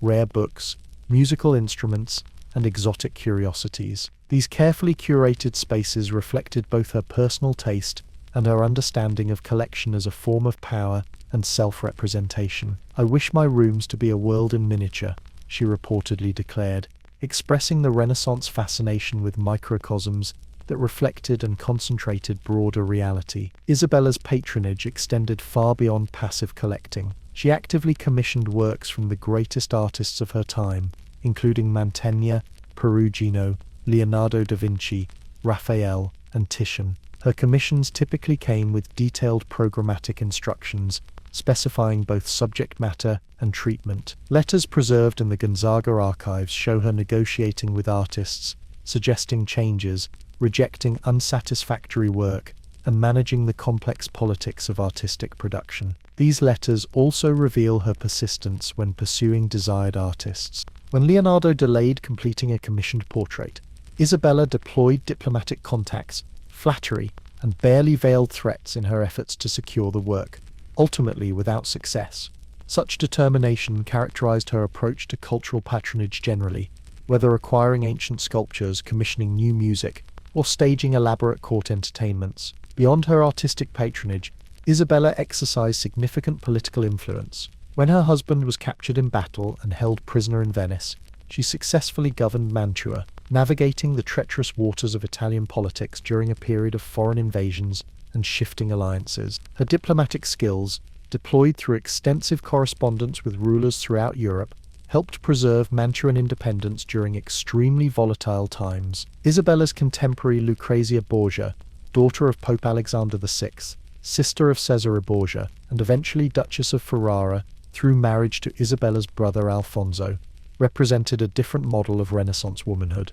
Though often reduced to her notorious family's reputation for political ruthlessness and sexual scandal, historical research has revealed Lucrezia as an effective ruler who governed Ferrara during her husband's absences and maintained a sophisticated court that patronized artists and writers. The opportunities available to women like Isabella and Lucrezia stemmed primarily from their aristocratic status rather than changing gender norms. For most Renaissance women, life remained circumscribed by traditional expectations centered on marriage, childbearing, and domestic management. Yet even within these constraints, some women found paths to intellectual and creative expression. Educated women in aristocratic or wealthy merchant families sometimes received humanist instruction alongside their brothers, though typically with less emphasis on rhetorical training and civic engagement. Some, like the Venetian Cassandra Fedele, gained recognition for Latin orations and scholarly writings. Others, such as Vittoria Colonna, expressed philosophical and religious ideas through poetry that circulated within elite literary circles. Religious life offered another avenue for female intellectual development. Convents sometimes maintained libraries and scriptoria where nuns copied and occasionally composed texts. Figures like Caterina da Siena in the late medieval period and Teresa of Avila during the Counter-Reformation produced influential mystical writings despite or sometimes because of their marginalized status as women. For female artists, the path to recognition proved particularly challenging. Renaissance workshop training typically occurred through apprenticeship systems that excluded women. Basic artistic education required figure drawing from nude models, considered inappropriate for female students. Guild regulations often restricted independent professional practice to men. Despite these barriers, some women developed artistic careers, typically through family connections that provided appropriate training outside standard structures. The most famous Renaissance female painter, Sofonisba Anguissola c. 1532 to 1625, received unusual support from her progressive nobleman father, who arranged her training with local painters and actively promoted her work. Her sensitive portraits eventually attracted attention from the Spanish court, where she served as painting instructor to Queen Elizabeth of Valois and created formal court portraits of the royal family. A century later, Artemisia Gentileschi 1593 c. 1656 would overcome even greater obstacles to become the first woman elected to the Accademia delle Arti del Disegno in Florence. Daughter of the painter Orazio Gentileschi, Artemisia received training in her father's workshop, but faced sexual assault by her tutor Agostino Tassi at age 18. The subsequent trial, which subjected Artemisia to humiliating physical examination and torture, with thumbscrews to verify her testimony, revealed the extreme vulnerability of women in Renaissance society, even those with unusual artistic gifts. Despite this trauma, Gentileschi developed into one of the most accomplished followers of Caravaggio's dramatic style. Her painting, particularly her multiple versions of the biblical story of Judith beheading Holofernes, demonstrate both technical virtuosity and psychological intensity, often interpreted in light of her personal experience. The determined female protagonists who populate her canvases, Judith, Susanna, Cleopatra, suggest her identification with women who maintained agency despite threatening circumstances. Gentileschi's career, which included commissions from the Medici in Florence, the royal house in Naples, and Charles I of England, demonstrates both the exceptional talent required for a woman to succeed professionally and the limited scope such success typically entailed. Unlike male contemporaries who might head large workshops with multiple assistants, female artists generally worked on a smaller scale with fewer institutional commissions. The relative invisibility of female creativity during the Renaissance stemmed not only from restricted opportunities, but also from subsequent historical processes. Works by women were less likely to be preserved, less frequently attributed correctly, and less consistently documented in historical records. Modern scholarship continues uncovering evidence of female artistic production previously overlooked or misattributed. The humanist educational ideals that characterized Renaissance thinking contained inherent contradictions regarding women's intellectual capacity. On one hand, humanist educators like Leonardo Bruni acknowledged women's ability to learn classical languages and literature. On the other, most maintained that female education should aim toward moral development and domestic competence, rather than civic engagement or professional achievement. Juan Luis Vives, in his influential Education of a Christian Woman, 1524, exemplified this limited vision. A woman should take care of the house and family, and the knowledge that is taught her is for her improvement, not for public display. So I do not think a woman should teach in public, nor should she dispute or engage in arguments with men. Even exceptional women often internalize such limitations. Laura Serrata, a 15th century humanist scholar from Brescia, defended women's intellectual capabilities while simultaneously accepting broader gender constraints. It is not physical attributes that distinguish us, but the qualities of our minds, yet I do not strive for the honor of public fame, or to become well known through widespread esteem. The advent of printing created new possibilities for female literary expression by circumventing some traditional gatekeeping mechanisms. Women including Vittoria Colonna, Gaspara Stampa, and Louise Leiby published poetry collections that achieved significant circulation. Religious writers like Saint Teresa of Avila found audiences through print, despite initial clerical suspicion of female theological authority. By the late Renaissance, figures like the Venetian writer Moderata Fonte directly addressed women's social position in works like The Worth of Women, published posthumously in 1600, which used dialogue form to critique male privilege and advocate for women's education. Such proto-feminist ideas, though exceptional, demonstrate how Renaissance humanism's emphasis on individual capacity could extend to questioning gender assumptions. The Renaissance woman's experience thus embodied profound contradictions. Theoretical recognition of female intellectual potential coexisted with practical limitations on its expression. Exceptional women achieved remarkable influence through patronage or creative work, yet remained constrained by pervasive assumptions about feminine nature and appropriate roles. Female education expanded in elite circles while reinforcing domestic ideals rather than challenging them. Isabella d'Asti and Artemisia Gentileschi, one working through patronage and influence, the other through direct artistic creation, represent different strategies for female agency during the Renaissance. Their achievements remind us that even in historical periods defined primarily through male accomplishment, women found ways to participate in cultural transformation and leave lasting legacies that continue to enrich our understanding of this pivotal era in human civilization. Chapter 14: The Silk Road and Renaissance Trade. When Marco Polo dictated the account of his Asian travels to a fellow prisoner in a Genoese jail cell in 1298, he created a text that would fire European imaginations for centuries. His descriptions of the vast wealth of Cathay China, the splendor of Kublai Khan's court, and the exotic goods of the East established an enduring vision of Asia as a land of luxury, sophistication, and commercial opportunity. Though initially greeted with skepticism, earning the nickname Il Milione, Soles, Polo's account would eventually inspire the very explorations that transformed global commerce during the Renaissance.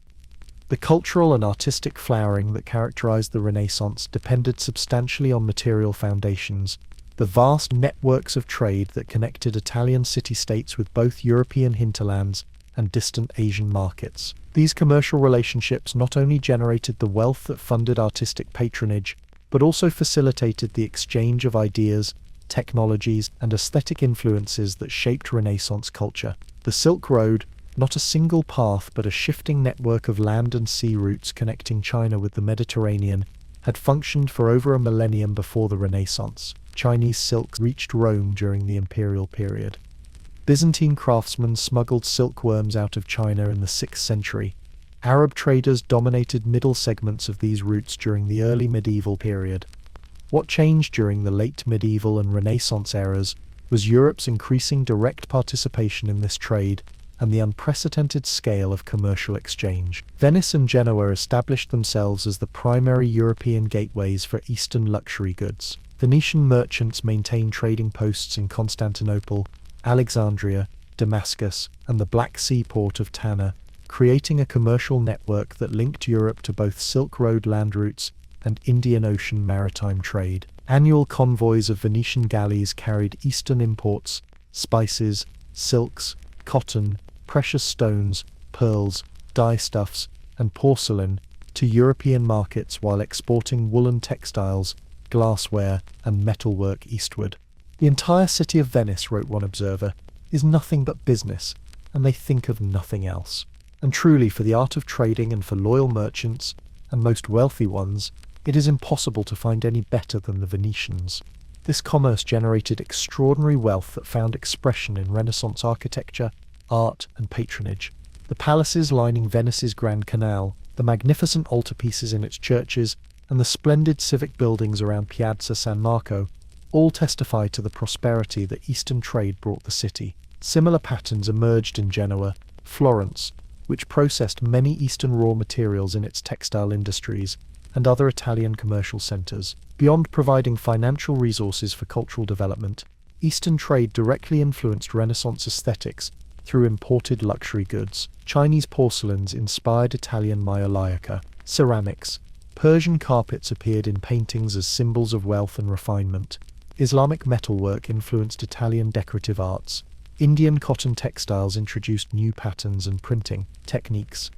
Leonardo da Vinci's notebooks contain sketches of Chinese mechanical devices he likely encountered through commercial networks. Perhaps most significantly, Eastern paper, a Chinese invention that spread westward via Islamic territories, transformed European intellectual life. Cheaper and more durable than parchment, paper became the essential medium for both manuscript culture and the later printing revolution. Gutenberg's Bible, and all subsequent early printed books, depended on paper technology, ultimately derived from China through these trade networks. The spice trade particularly exemplified Renaissance commerce global interconnections. Pepper, cinnamon, nutmeg, cloves, and other spices originated primarily in South and Southeast Asia, passed through multiple hands along complex routes, and commanded extraordinary prices in European markets. These valuable commodities served not merely as culinary luxuries but as essential preservatives, medicines, and status symbols. "We daily risk our lives so that spices might be cheaper,"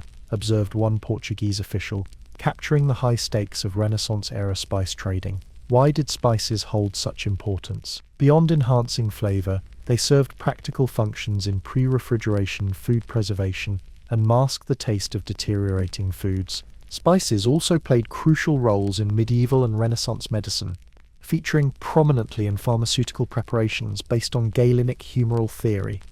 Perhaps most importantly, exotic spices conveyed social prestige, their expense and foreign origins, making them perfect for conspicuous consumption among emerging merchant elites seeking to display their wealth and sophistication. The business infrastructure that facilitated this long-distance trade represented a significant Renaissance innovation.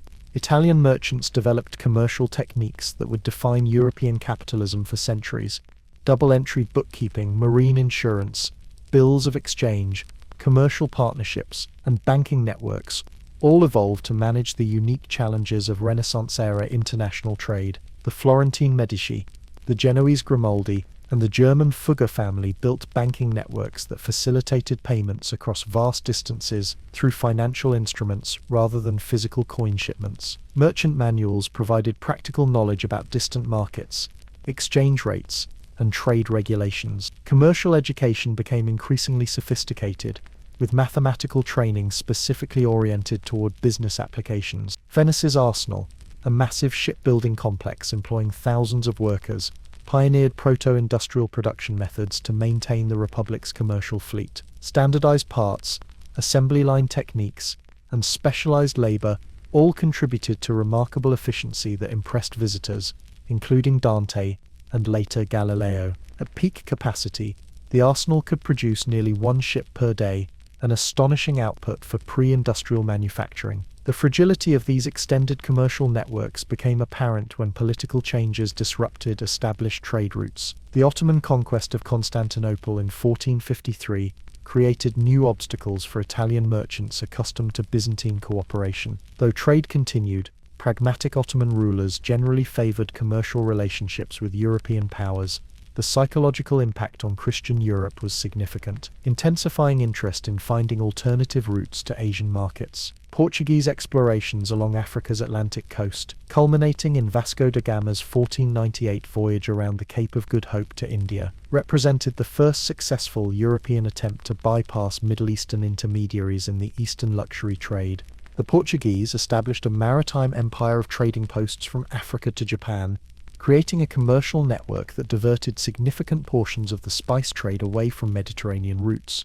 This Portuguese breakthrough inspired Spain to seek its own direct access to Asian markets through westward exploration, leading inadvertently to Columbus's encounter with the Americas in 1492. Though Columbus died believing he had reached Asian territories, the subsequent realization that he had found a previously unknown to Europeans continent ultimately transformed global trade patterns even more dramatically than Portuguese accomplishments. These geographical discoveries initiated the transition from Mediterranean-centered Renaissance commerce to Atlantic-dominated global trade of the early modern period. Venice and other Italian commercial powers gradually lost their privileged position as northwestern European nations. First Portugal and Spain, later the Netherlands, France, and England, established direct trading relationships with Asian and American territories. The economic center of Europe shifted northward and westward, away from the Mediterranean world that had nurtured the Renaissance. Yet, this transition occurred gradually. Throughout the 16th century, Venice maintained significant Eastern trade despite Portuguese competition. The aesthetics, technologies, and commercial techniques developed during the Italian commercial dominance continued influencing European culture long after Italy's economic preeminence had faded. Renaissance artistic and intellectual achievements, funded by earlier commercial prosperity, maintained their cultural authority even as new commercial patterns emerged. The relationship between Renaissance culture and commerce extended beyond simple patronage. Merchant values, including empirical observation, practical problem-solving, mathematical calculation, and worldly focus, influenced Renaissance intellectual life in fundamental ways. The merchants' need to understand different cultures, languages, and practices contributed to Renaissance cosmopolitanism and interest in cultural diversity. Commercial record-keeping and correspondence generated unprecedented documentation of everyday life that continues informing historical understanding. There is no surer way to master a subject than by writing about it, wrote Florentine merchant Giovanni Morelli in his memoirs, a sentiment that captures how commercial documentation practices contributed to Renaissance documentary and literary culture. Merchant chronicles, family histories, and personal diaries presented worldly experience in increasingly secular terms, helping establish the individualistic perspective often considered characteristic of Renaissance thought. The Renaissance merchant's world, spanning continents, embracing practical knowledge while respecting classical learning, balancing risk-taking with calculation, created a social and intellectual environment that nurtured some of history's most remarkable cultural achievements. When we admire Renaissance paintings, architecture, or literature, we are also witnessing the material benefits of global trade networks that connected Italian city-states with the distant sources of silk, spices, and intellectual technologies that made their cultural flourishing possible. The Chapter 15, The Ottoman Empire and Renaissance Europe.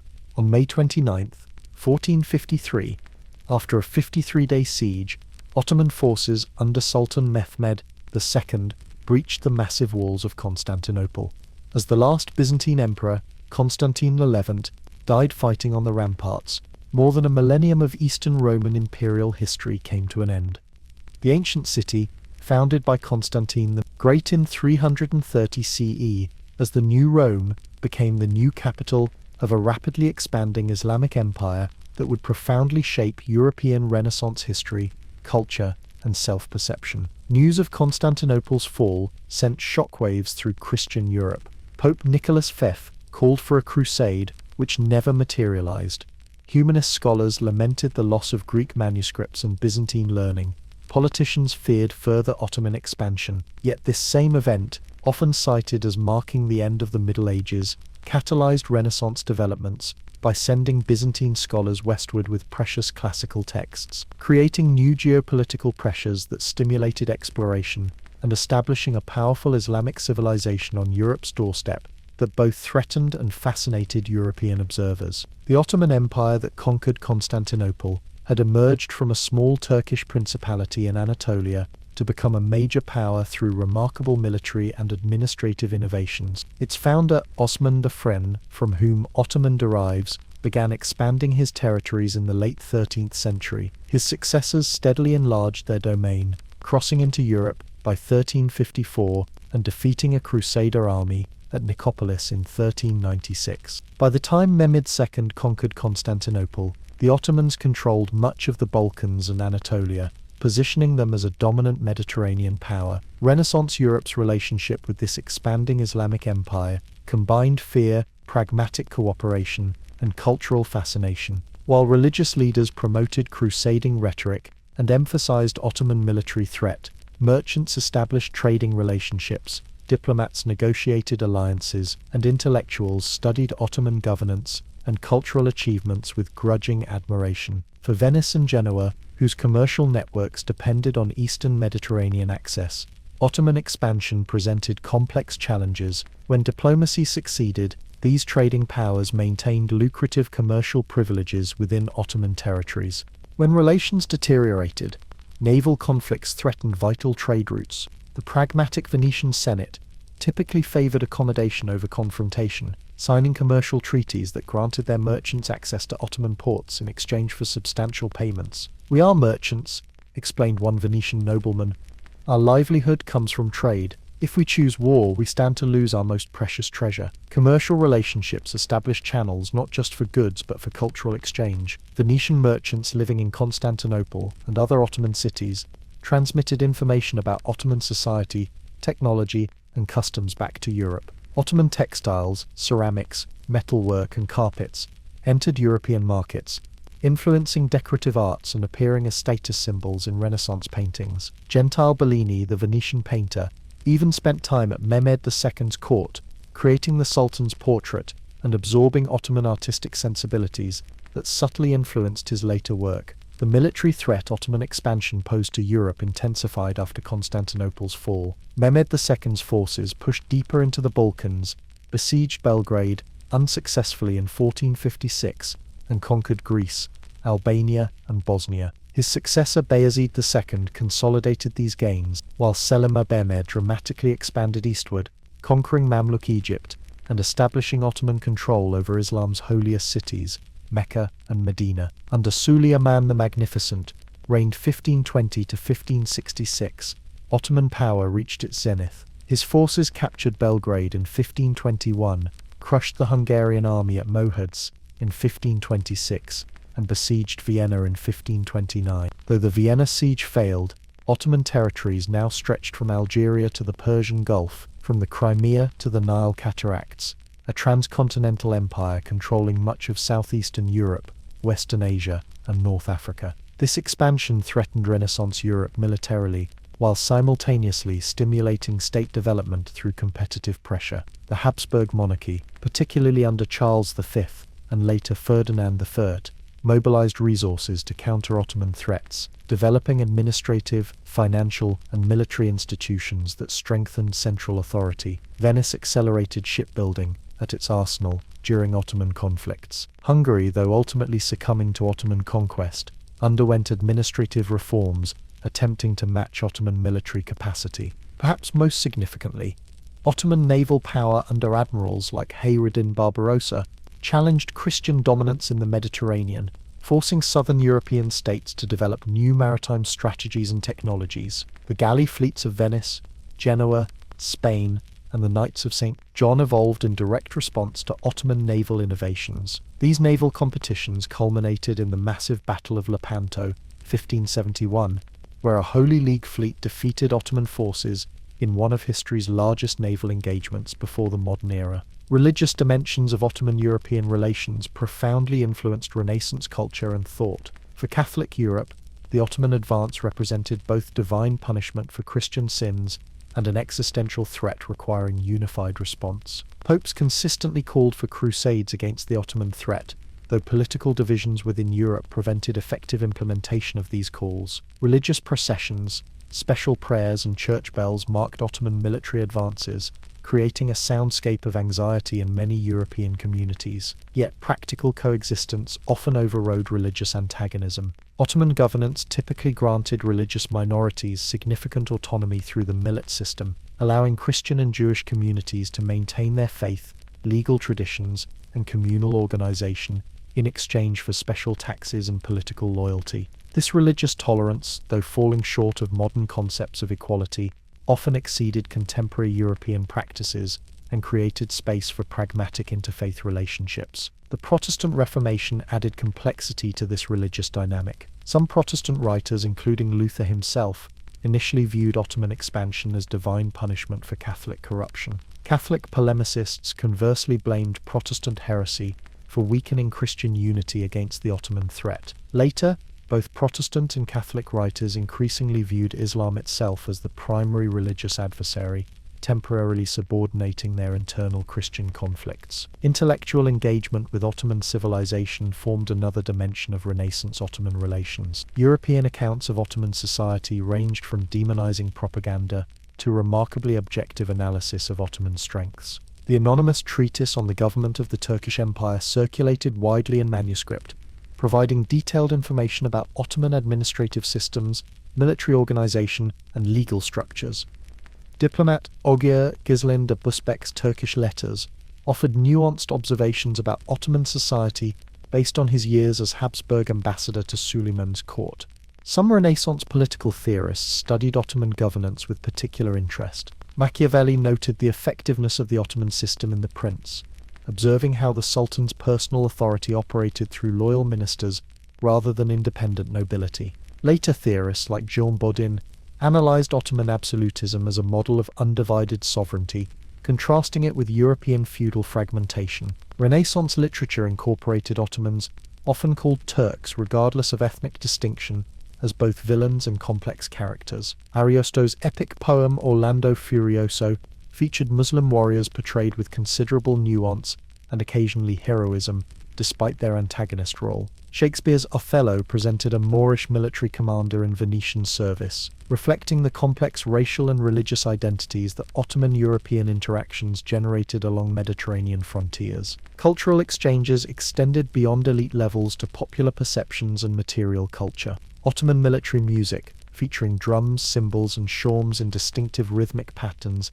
influenced European military bands. Coffee, introduced to Europe primarily through Ottoman territories, gradually transformed social habits and created new public spaces, coffee houses, where Renaissance intellectual discourse flourished. Turkish carpets, ceramics, and textiles entered European elite households, influencing decorative aesthetics and appearing as status symbols in portraits. The Ottoman impact on Renaissance science and technology operated through both competitive pressure and knowledge transfer. Military competition stimulated European innovations in fortification design, artillery, and naval architecture. Ottoman preservation of ancient Greek scientific texts, often with valuable Arabic commentaries, contributed to European recovery of classical knowledge. Ottoman medical practices, particularly inoculation against smallpox, eventually influenced European medicine despite religious and cultural resistance. Perhaps most fundamentally, Ottoman power influenced European self-conception during the Renaissance.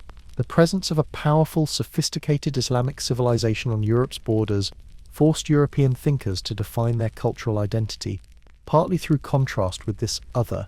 Renaissance humanism's emphasis on classical Greek and Roman heritage intensified partly because these traditions distinguished European civilization from its Ottoman rival. Even as Europeans borrowed Ottoman techniques, technologies, and aesthetics, they typically framed these adaptations within narratives, asserting European cultural superiority. This complex relationship between Renaissance Europe and the Ottoman Empire reminds us that civilizations develop not in isolation, but through interaction, sometimes antagonistic, sometimes cooperative, always generative. The cultural achievements we associate with the European Renaissance emerged partially through engagement with Islamic civilization in general and Ottoman power in particular. The magnificent buildings, paintings, and literary works of Renaissance Europe exist not despite Ottoman presence, but partly because of it, shaped by competition, exchange, threat, and fascination that this powerful neighboring civilization inspired. Chapter 16. The End of an Era. Transition to the Baroque. In the early morning hours of May 6, 1527, thousands of unpaid imperial troops, Spanish, German, and Italian mercenaries serving Emperor Charles V, poured through breached walls into Rome. What followed was one of history's most devastating urban sacks. For 8 days, soldiers plundered the Eternal City, destroying priceless artworks, ransacking churches and palaces, torturing citizens for hidden wealth, and killing perhaps 10,000 residents. Pope Clement VII, barricaded in Castel Sant'Angelo, watched helplessly as the capital of Christendom and Renaissance culture was systematically devastated. The sack of Rome did not single-handedly end the Renaissance, but it powerfully symbolized the transition toward a different cultural era. By the time the surviving population emerged from hiding to rebuild their city, the confident humanism and classical balance that had characterized high Renaissance culture was yielding to more complex, tense, and emotionally charged sensibilities that would define the emerging Baroque aesthetic. This transformation unfolded differently across various regions and artistic disciplines, but several common threads connect what historians identify as the Renaissance's gradual conclusion and the Baroque's emergence between approximately 1520 and 1600. Political crises, religious conflicts, scientific discoveries, and economic shifts all contributed to changing intellectual and artistic frameworks that retained Renaissance achievements while moving in new directions. The political landscape of Europe transformed dramatically during this transitional period. Charles V's vast Habsburg Empire, encompassing Spain, the Netherlands, much of Italy, Central Europe, and expanding American territories, represented the last serious attempt to unify Western Christendom under imperial authority. After his abdication in 1556, European politics increasingly centered on competing nation-states rather than universal Christian empire. The Peace of Augsburg, 1555, with its principle of cuius regio, ius religio, rulers determine their realm's religion, recognized the permanence of religious division, and strengthened territorial sovereignty. Italy, which had nurtured the Renaissance's earliest flowering, experienced particularly traumatic political developments. Following the sack of Rome, Spanish domination replaced the relatively independent city-states that had competed for artistic and cultural prestige. Florence's republic finally collapsed with Spanish support in 1530, installing Alessandro de' Medici as duke. Milan, Naples, and Sicily came under direct Spanish control. Only Venice maintained significant independence through careful diplomacy, while the Papal States operated under increasing Spanish influence. "I was born in the Golden Age," wrote Italian historian Francesco Guicciardini, "but I am living to see the Age of Iron." These political transformations affected cultural patronage patterns. Court culture increasingly replaced civic humanism, with artists serving hereditary rulers rather than republican governments. The Spanish-dominated Italian courts brought more formal etiquette, stricter religious orthodoxy, and different aesthetic sensibilities than the merchant republics had fostered. Northern European royal courts, particularly in France, grew in cultural importance, while Italian centres gradually lost their undisputed primacy. Religious upheaval profoundly shaped this transitional period. The Protestant Reformation, ignited by Martin Luther's 1517 challenge to papal authority, shattered Western Christendom's unity and generated conflicts that would dominate European politics for over a century.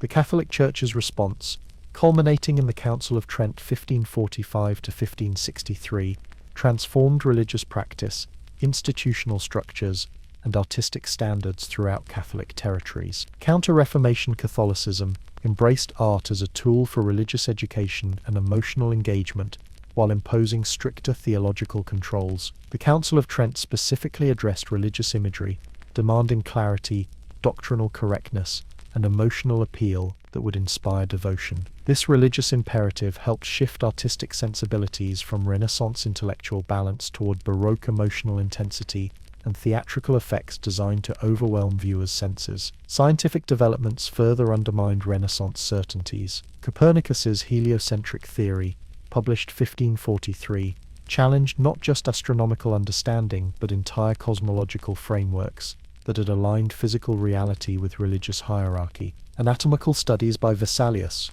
also 1543, corrected ancient medical authorities, while Navigator's discoveries of previously unknown lands and peoples prompted questions about traditional knowledge sources. These developments initiated doubts and inquiries that would eventually produce the scientific revolution, replacing Renaissance reverence for classical learning with more empirical approaches. Intellectually, late Renaissance thought developed in more skeptical, complex directions. Michel de Montaigne's essays, 1580s, exemplified this trend, exploring human experience with psychological subtlety and intellectual flexibility that questioned dogmatic certainties. "What do I know?" became his motto, reflecting intellectual humility that contrasted with earlier Renaissance confidence. Cervantes' Don Quixote, 1605, similarly probed the gap between ideals and reality, using irony and multi-layered narrative to undermine simplistic worldviews. In visual arts, the transition from Renaissance to Baroque manifested through several interrelated developments. Mannerism, exemplified by artists like Pontormo, Parmigianino, and the later Michelangelo, stretched Renaissance principles toward greater complexity, asymmetry, and emotional intensity. Figures became elongated, compositions grew more dynamic, color palettes intensified, and spatial relationships became more artificial and complex. This style reflected sophisticated audiences' desire for novelty and virtuosity beyond Renaissance balance and harmony. The renowned art historian Heinrich Wölfflin identified key formal distinctions between Renaissance and Baroque visual aesthetics, from linear to painterly approaches, from closed to open forms, from planar to recessional composition, from multiplicity to unity, and from absolute to relative clarity. While oversimplified, these contrasts capture real shifts in artistic sensibility that unfolded during this transitional period. Caravaggio's revolutionary paintings around 1600 exemplify mature Baroque development beyond Mannerist experimentation. His dramatic chiaroscuro lighting, psychologically intense figures drawn from ordinary life, and emotionally charged religious narratives embodied Counter-Reformation, emphasis on making sacred stories immediate and compelling. While thoroughly grounded in Renaissance technical achievements, Caravaggio's work aimed at emotional impact rather than harmonious beauty, a fundamental Baroque reorientation. Architecture similarly evolved from high Renaissance classicism toward greater dynamism. Michelangelo's late works, including the Laurentian Library and Capitoline Hill designs, introduced tension and complexity into classical vocabulary. Palladio maintained classical principles while developing more flexible approaches to proportion and composition. By the early 17th century, architects like Carlo Maderno and Gian Lorenzo Bernini were creating buildings with undulating facades, dramatic spatial effects, and integration of sculpture, painting, and architecture into unified theatrical experiences. Musical developments paralleled these visual transformations. The complex polyphony of late Renaissance composers like Palestrina gradually yielded to more directly expressive approaches, emphasizing text intelligibility and emotional impact. Monteverdi explicitly distinguished between the first practice, Renaissance polyphony, and second practice that subordinated traditional rules to textual expression. This shift culminated in opera's development around 1600, a new art form that integrated music, poetry, visual spectacle, and drama into emotionally powerful productions that epitomized Baroque aesthetic principles. Economic and social changes underlay these cultural transformations. The Atlantic trade gradually displaced Mediterranean commercial dominance, shifting economic power northward. Spanish silver from American mines fueled inflation throughout Europe, destabilizing traditional economic relationships. Population growth resumed after plague-induced medieval decline, creating both economic opportunities and social pressures. Urban poverty became increasingly visible, challenging Renaissance civic optimism with harsher social realities. The culmination of these various transitions can be located around 1600 to 1620, when fully developed Baroque sensibilities emerged throughout much of Europe. Caravaggio's revolutionary paintings, Bernini's sculptural innovations, Monteverdi's musical developments, and early Baroque architecture all flourished during this period. The scientific innovations of Kepler and Galileo further undermined traditional cosmology, while the 30 Years' War beginning 1618 plunged Europe into religious conflict that would define the early Baroque era's political landscape. Yet this transition shouldn't be viewed as Renaissance failure or rejection. Baroque culture built directly upon Renaissance achievements, while adapting them to changed circumstances. Renaissance recovery of classical knowledge, technical innovations in art and architecture, humanistic emphasis on human experience, and integration of intellectual and artistic endeavors all continued influencing European culture.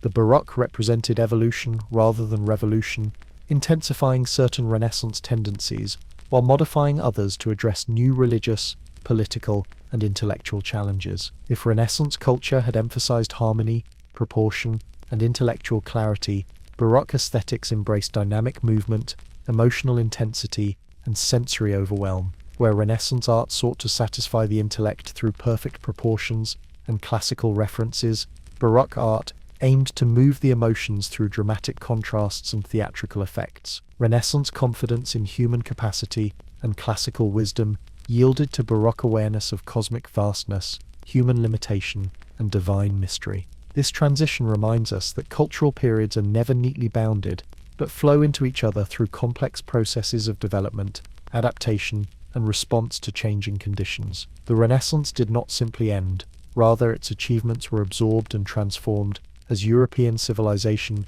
confronted new challenges and opportunities at the dawn of the modern era.